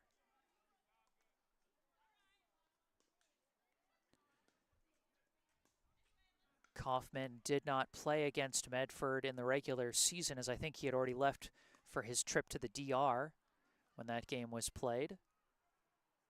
Lifts one, past the infield and into right. Klein trots in, and it's another RBI single for Max Kaufman.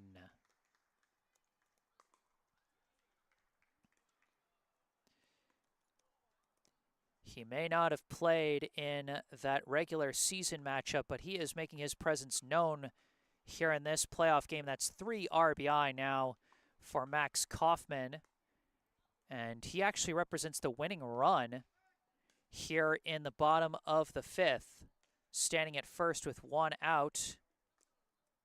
If he comes in to score, the game actually ends. At the plate is the left fielder, number 5, Jonathan Liu, as he takes a high ball 1. Because remember, the Mercy Rule, and we saw this yesterday with the Everett game, the rule is 10-5. If you lead by 10 runs after 5 innings, the game is over. That one just barely high and in for ball 2 to Jonathan Liu. Liu so far today has walked, flown out, and grounded into a fielder's choice, so 0 for 2 so far today. And that one hits the high inside corner for strike 2. 2-2 the count, 1 out. Kaufman at first.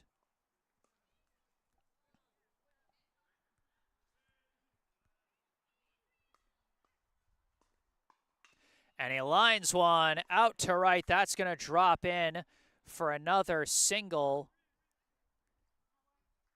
They throw down to third to hold Kaufman at second. And the winning run is now in scoring position for Brookline.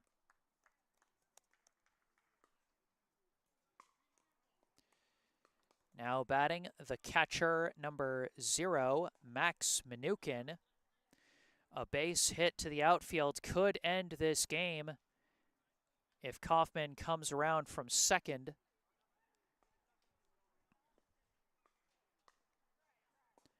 And again, how tight and intense and exciting this game was through those first 4.5 innings. And now we're on the verge of a mercy rule. It's just crazy.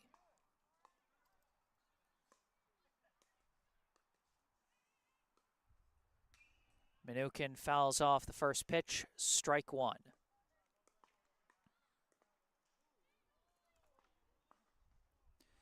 Mnookin, so far today, he has struck out and walked twice and scored 1 run, as he actually led off this inning with a walk and then later came in to score, as that one hits the zone for strike 2.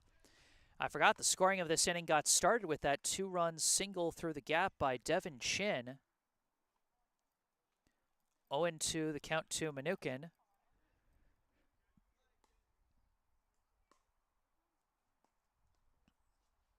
And that one's going to skip away, and the wild pitch allows both Kaufman and Liu to advance into scoring position.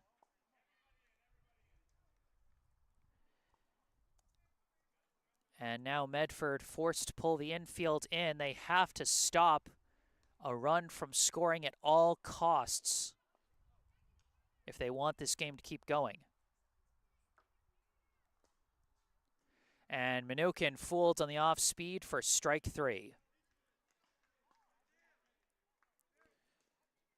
With 2 outs, the infield can pull back. But a base hit or a wild pitch could still potentially end this ball game. Leo Vankowski steps into the box. First pitch, and he skies one out to right center. Powers on his horse, and he tracks it down. And this game will continue into the 6th inning.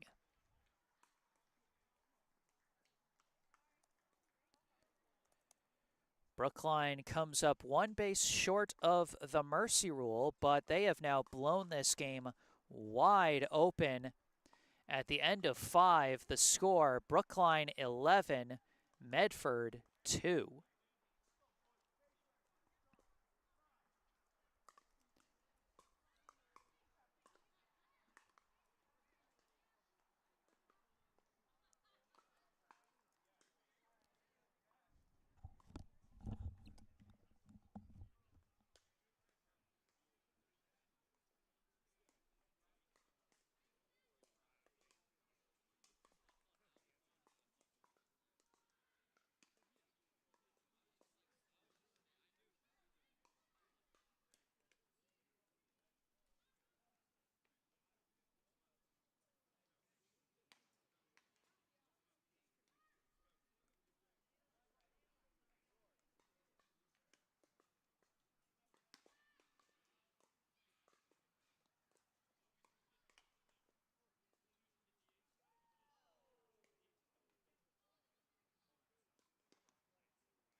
So a new pitcher on the hill for Brookline. Number 1, Jackson Fantuzzi, the designated hitter, swapping in for Will Buckles. You can see Fantuzzi has made 1 previous relief appearance this summer for this Lou Tompkins team. Pitched 1 inning, so not much to speak of. Gave up no runs, no hits, and no walks in that 1 inning. His first pitch here is going to miss low for ball 1. At the plate is the shortstop, number 13, Travis Moody. He slices this one foul and out of play for strike 1.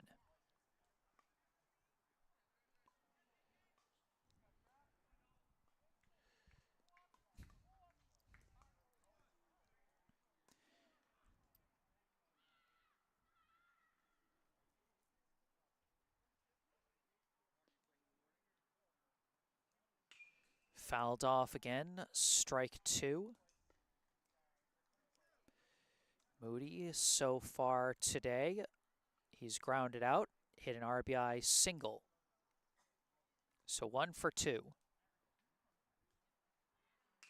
Lines one up the middle, and that's going to drop in for a leadoff single. Travis Moody with his second hit of the day.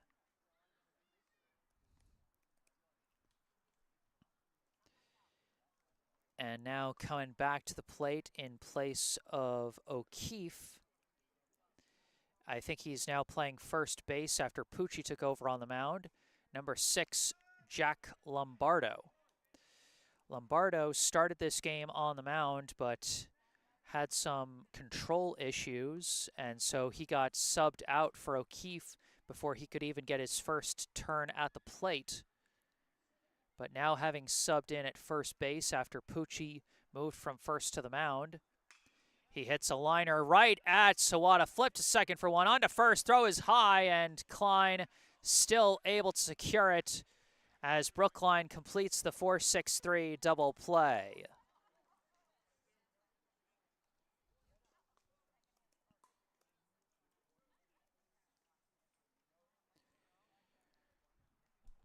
Two down there, and again, what a day Keenan Sawada is having defensively.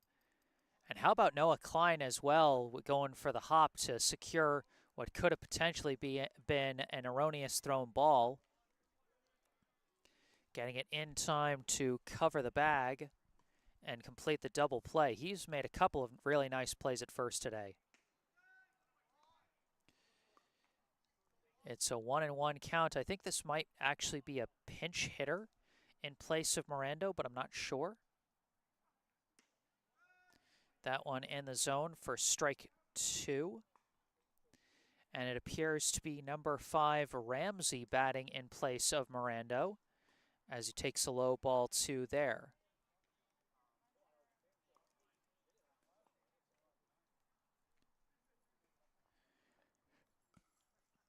Ramsey last time against Brookline back in July went 0 for 1 with a walk and a hit by pitch.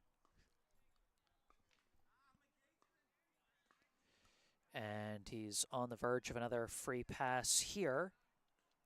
Oh, excuse me. This is Regan, number 42, not Ramsey.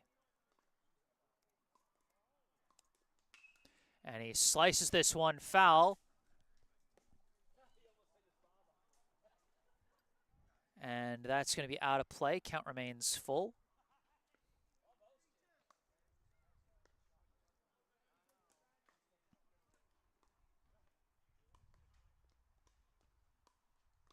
And he's going to take a low ball 4.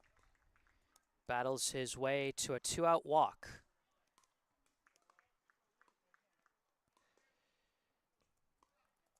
And now back to the top of the order with the center fielder, number 98, Liam Powers. First pitch is high for ball 1.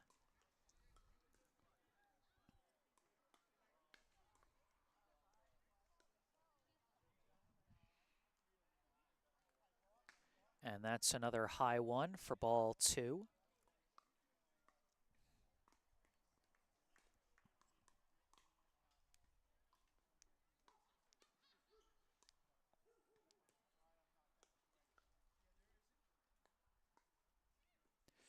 This one in the dirt, well blocked by Mnookin, but that will be ball 3. Actually, it's not Mnookin. They have subbed in a new catcher for Brookline, number 28, Josiah Kalmus.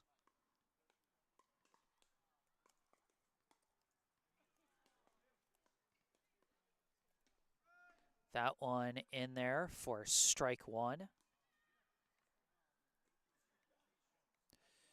3-1, the count to Powers here. And that's going to be a low ball 4. Back-to-back walks for Medford. Now up is Jaden Burns. Runners at first and second, 2 out.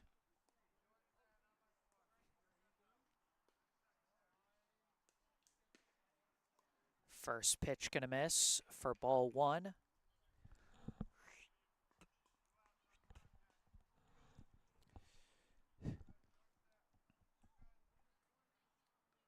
And another miss for ball 2. Fantuzzi having trouble finding the zone these past few hitters. We saw that get away from some of the other pitchers we've seen today at times. And this one lifted foul. Vankowski given chase, but it's over the fence and out of play. It'll simply be strike 1.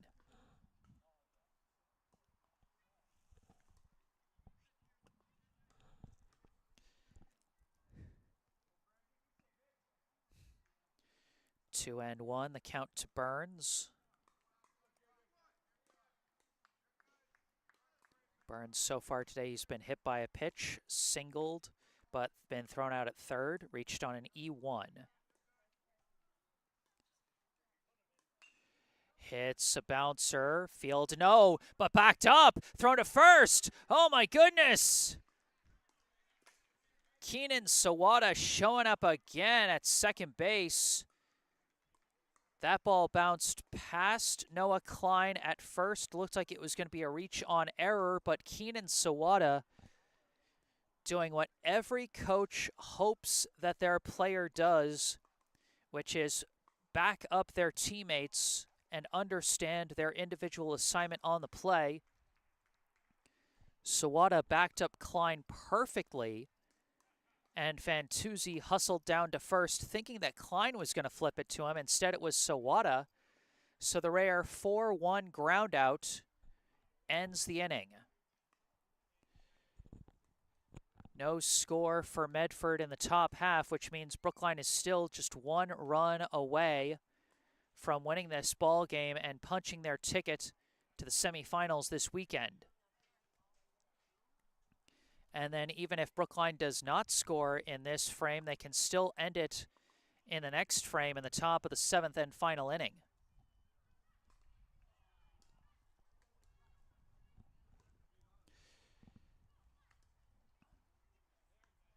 Now the final 2 rounds of this tournament are scheduled to take place this weekend, with the semifinals on Saturday and the finals on Sunday.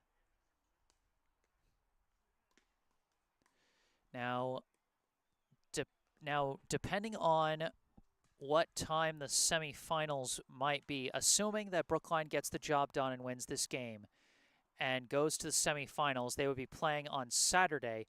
I don't know what time of day it would be, but most likely I won't be able to be there because I've been scheduled to cover a football game in Brighton on at 5 o'clock. On Saturday. So just really depends on what time of day that game is. But then if Brookline does get to the semifinals and does win in the semifinals, then I would be free to cover the finals on Sunday. But that's still a ways off. So let's not get too far ahead of ourselves. The top of the Brookline order will be facing off against Rocco Pucci here in the bottom of the 6th. Leading off, the right fielder, number 33, Devin Chin. First pitch, fouls it off, strike one. Chin got that 2-run single last inning and also came in to score. So far today he has walked, flown out, grounded into a fielder's choice, and singled. So 1 for 3 so far today as he takes ball 1.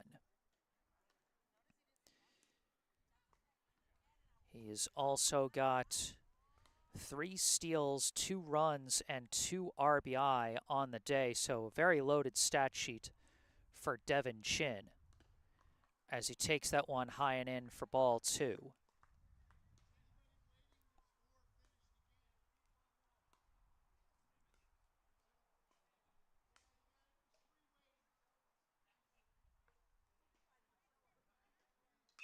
Chin hits a grounder over to second, fielded cleanly, thrown to first in time for out number 1.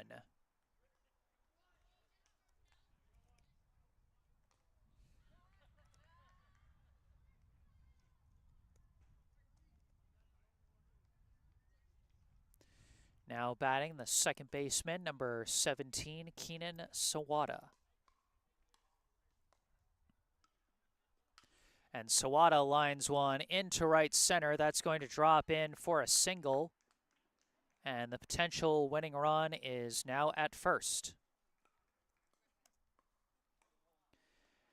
Sawada drove in the winning run against Everett yesterday with a sac fly that brought in Chin. But now Sawada the one that's going to have to be brought in if Brookline wants to win another walk-off mercy rule game like they did yesterday. Sawada taking off, and Sheehan lifting one out to center, but that's within range for Powers, and Sawada will have to go back to first, as that'll be out number 2.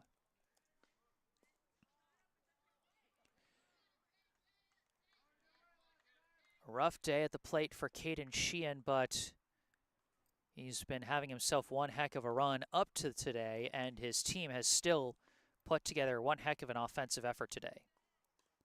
Sawada taking off again. Pitch a high ball. Sawada goes head first into second, safely in scoring position.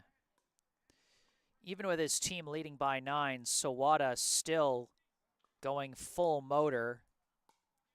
And now a base hit from Jackson Fantuzzi could end this ball game. And Fantuzzi rips one up the left field line, foul. Just a smidge too far out in front of that one. Fantuzzi 2 for 2, I believe 2 for 2 so far today. Or no, 3 for 3 with 2 doubles, a single, and a walk. He's been having a crazy day at the plate. That one hits the outside corner for strike 2.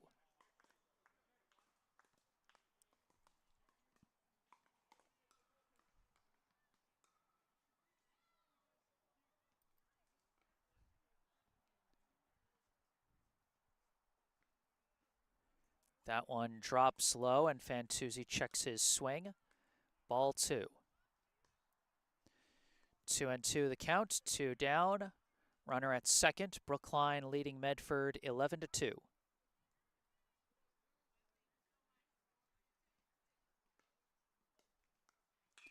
Hits a hard grounder over to third. Fielded, long throw to first in time for out number 3. So Brookline cannot get the mercy rule win this time, but they are still 3 outs away from victory. At the end of 6, our score still Brookline 11, Medford 2.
We got another new pitcher on the mound for Brookline. Coming on to finish the job is number 3, Ben Cody. Cody has made 2 previous pitching appearances for Brookline. 1 start, has an 0-1 pitching record. He's pitched 5 total innings over those 2 previous appearances, has an ERA of 5.6, a whip of 1.8, and 2 strikeouts. He'll be facing the 3-4-5 hitters, Flaherty, Valente, and Crohan.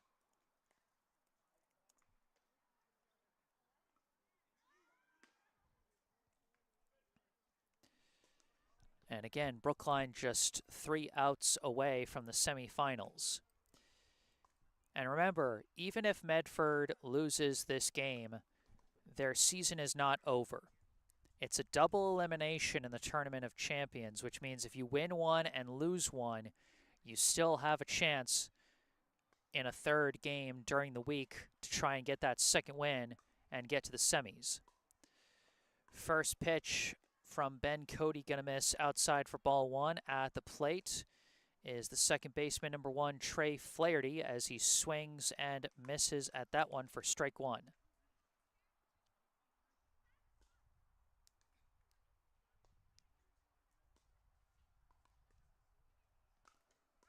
Breaking ball there in the zone for strike 2. Flaherty so far today, he has reached on a fielder's choice, grounded out, and popped out short. That one just misses, ball 2.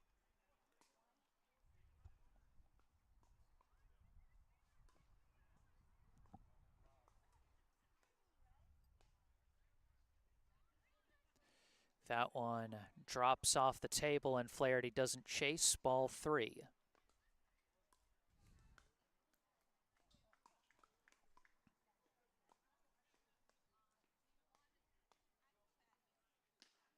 And that one's going to miss outside. Flaherty battles his way to a leadoff walk.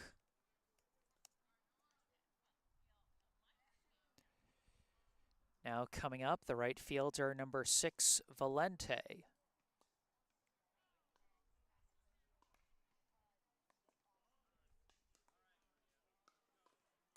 First pitch, lines it. Oh, it's off a bounce, picked up by Fantuzzi. Long throw to first in time for out number 1.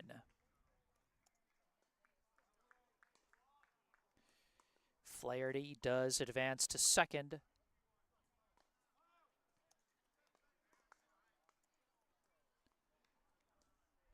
Jackson Fantuzzi having taken over for Leo Vankowski over at the hot corner. First pitch to Crohan comes in high for ball 1. 1 down and a runner at second.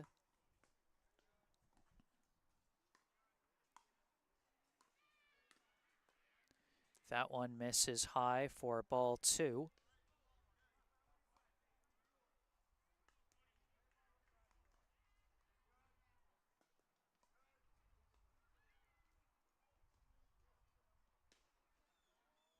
That one just misses, ball 3. We mentioned earlier in the game how it's been a tight strike zone from today's home plate umpire, but it's been a pretty consistently tight strike zone across both teams. That's going to be a walk, and the ball got away from Mnookin, and Flaherty going to take third on the wild pitch.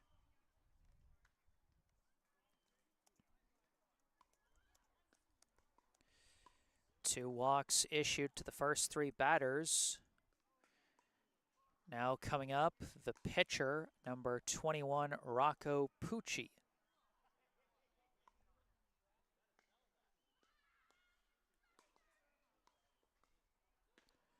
First pitch is high for ball 1.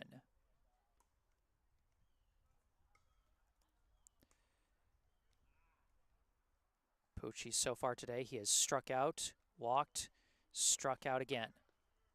Runner going for second, and they're just going to let him as that one kind of brushed Pucci back high and inside for ball 2.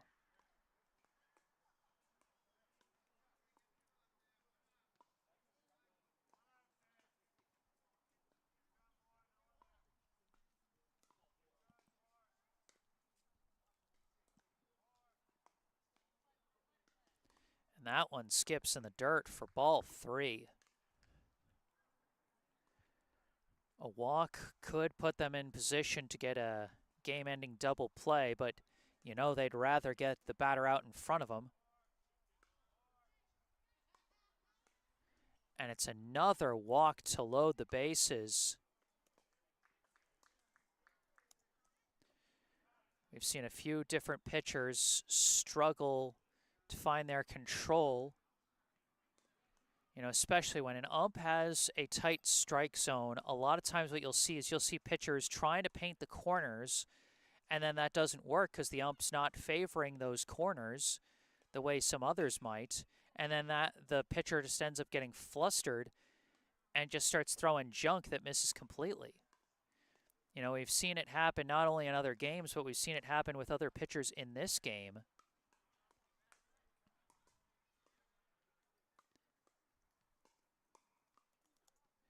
Bases loaded, 1 out. Up comes the shortstop, number 13, Travis Moody.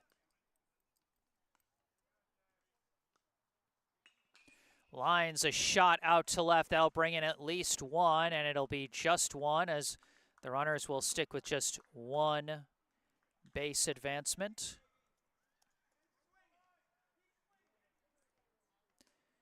This game is not over yet as Flaherty comes in to score off the RBI single from Moody.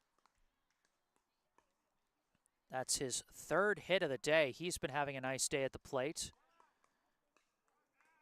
Now batting the first baseman, number 6, Jack Lombardo. Slices this one foul and out of play.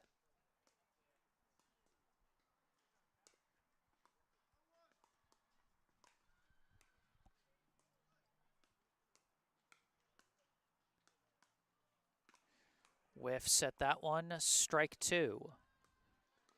Cody likes to bring in a mix of breaking balls and off-speed pitches.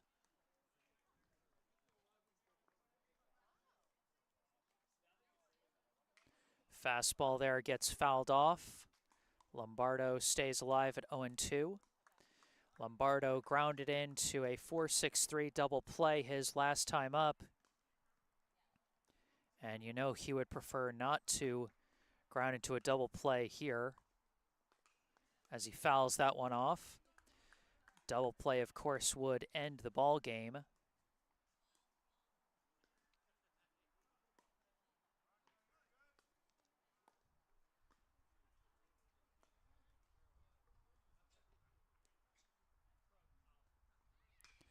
Slices this one in the air into shallow right. Chin calling for it, makes the catch, rifles it back into the infield as the runners are going to hold as it was a shallow fly out. And that is out number 2. Now batting is number 42, Regan. Regan drew a walk last inning. Now up with the bases juiced and 2 out. Chases the breaking ball there, strike 1. Briefly rolled away from Mnookin, but not far enough to entice the runners.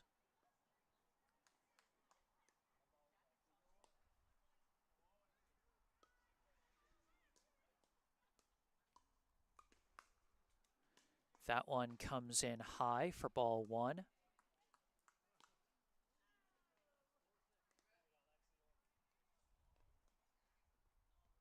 This one lined up the middle, and that's going to get through for at least 1 run. It's going to be just 1 run as Regan comes through with the RBI hit.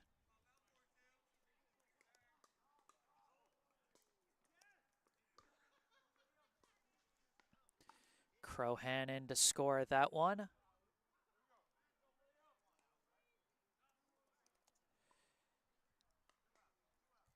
Brookline still leading by 7 as up comes the center fielder, number 98, Liam Powers. First pitch in the zone for strike 1. And yeah, when you're leading by this much, you've just got to keep throwing strikes. Even if guys get hits, you just got to trust in the law of averages that eventually they're going to hit something at one of your fielders. That one low for ball one.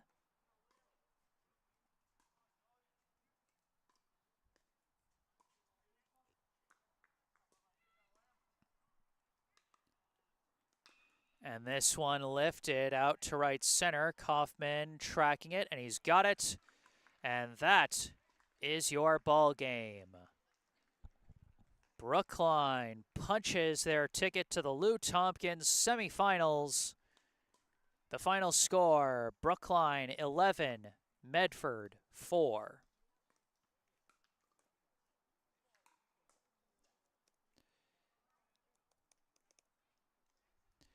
Well, it was a close, intense game through the first 4.5, and then Brookline broke things way open in the bottom of the 5th with a 6-run inning. And from there, it seemed to just be a matter of crossing the T's and dotting the I's. Another fantastic offensive outing from Brookline, as they have scored in double figures 4 games in a row now, dating back to the regular season. And after missing out on the semifinals last year due to a couple of upset losses in the TOC, Brookline only needed 2 games this time to punch their ticket to the weekend festivities.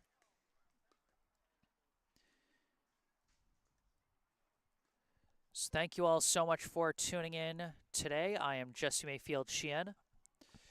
Remember, Brookline's next game will be on Saturday in the semifinals. I don't know what time it's going to be, and most likely I won't be able to be there for that. So follow along with it as best you can using other means, or be pleasantly surprised if it turns out I can make it. And then if Brookline gets the win on Saturday, then I will be there on Sunday for the 2025 Lou Tompkins 18 and under division championship game.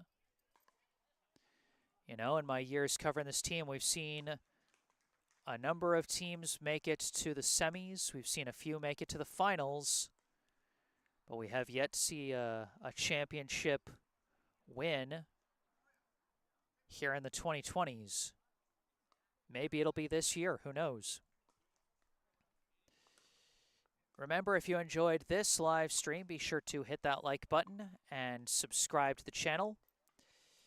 And if there's anything you'd like to say after the live stream is concluded, you can say it in the comments section down below. And you can also go down below to the description section of this video, where you can find the links for our local charity spotlight, Brookline Cares. You can also find some links related to me that you can also see in the bottom right corner of your screen. My personal website, jessesports.com, where you can find out more about me, the freelance sports broadcasting services that I provide to various teams, and how you can commission those services for your favorite team. Or if you want, you can skip past all that and just email me directly with any questions, requests, or comments you may have. And don't forget to follow me on social media on Instagram and Facebook, where I post highlights from previous live streams. But for this live stream, that's going to do it. Brookline 11, Medford 4. Brookline is headed back to the Lou Tompkins semifinals this weekend. From Warren Field in Brookline, Massachusetts, I am Jesse Mayfield-Sheehan. Thank you all for watching, and have a good night.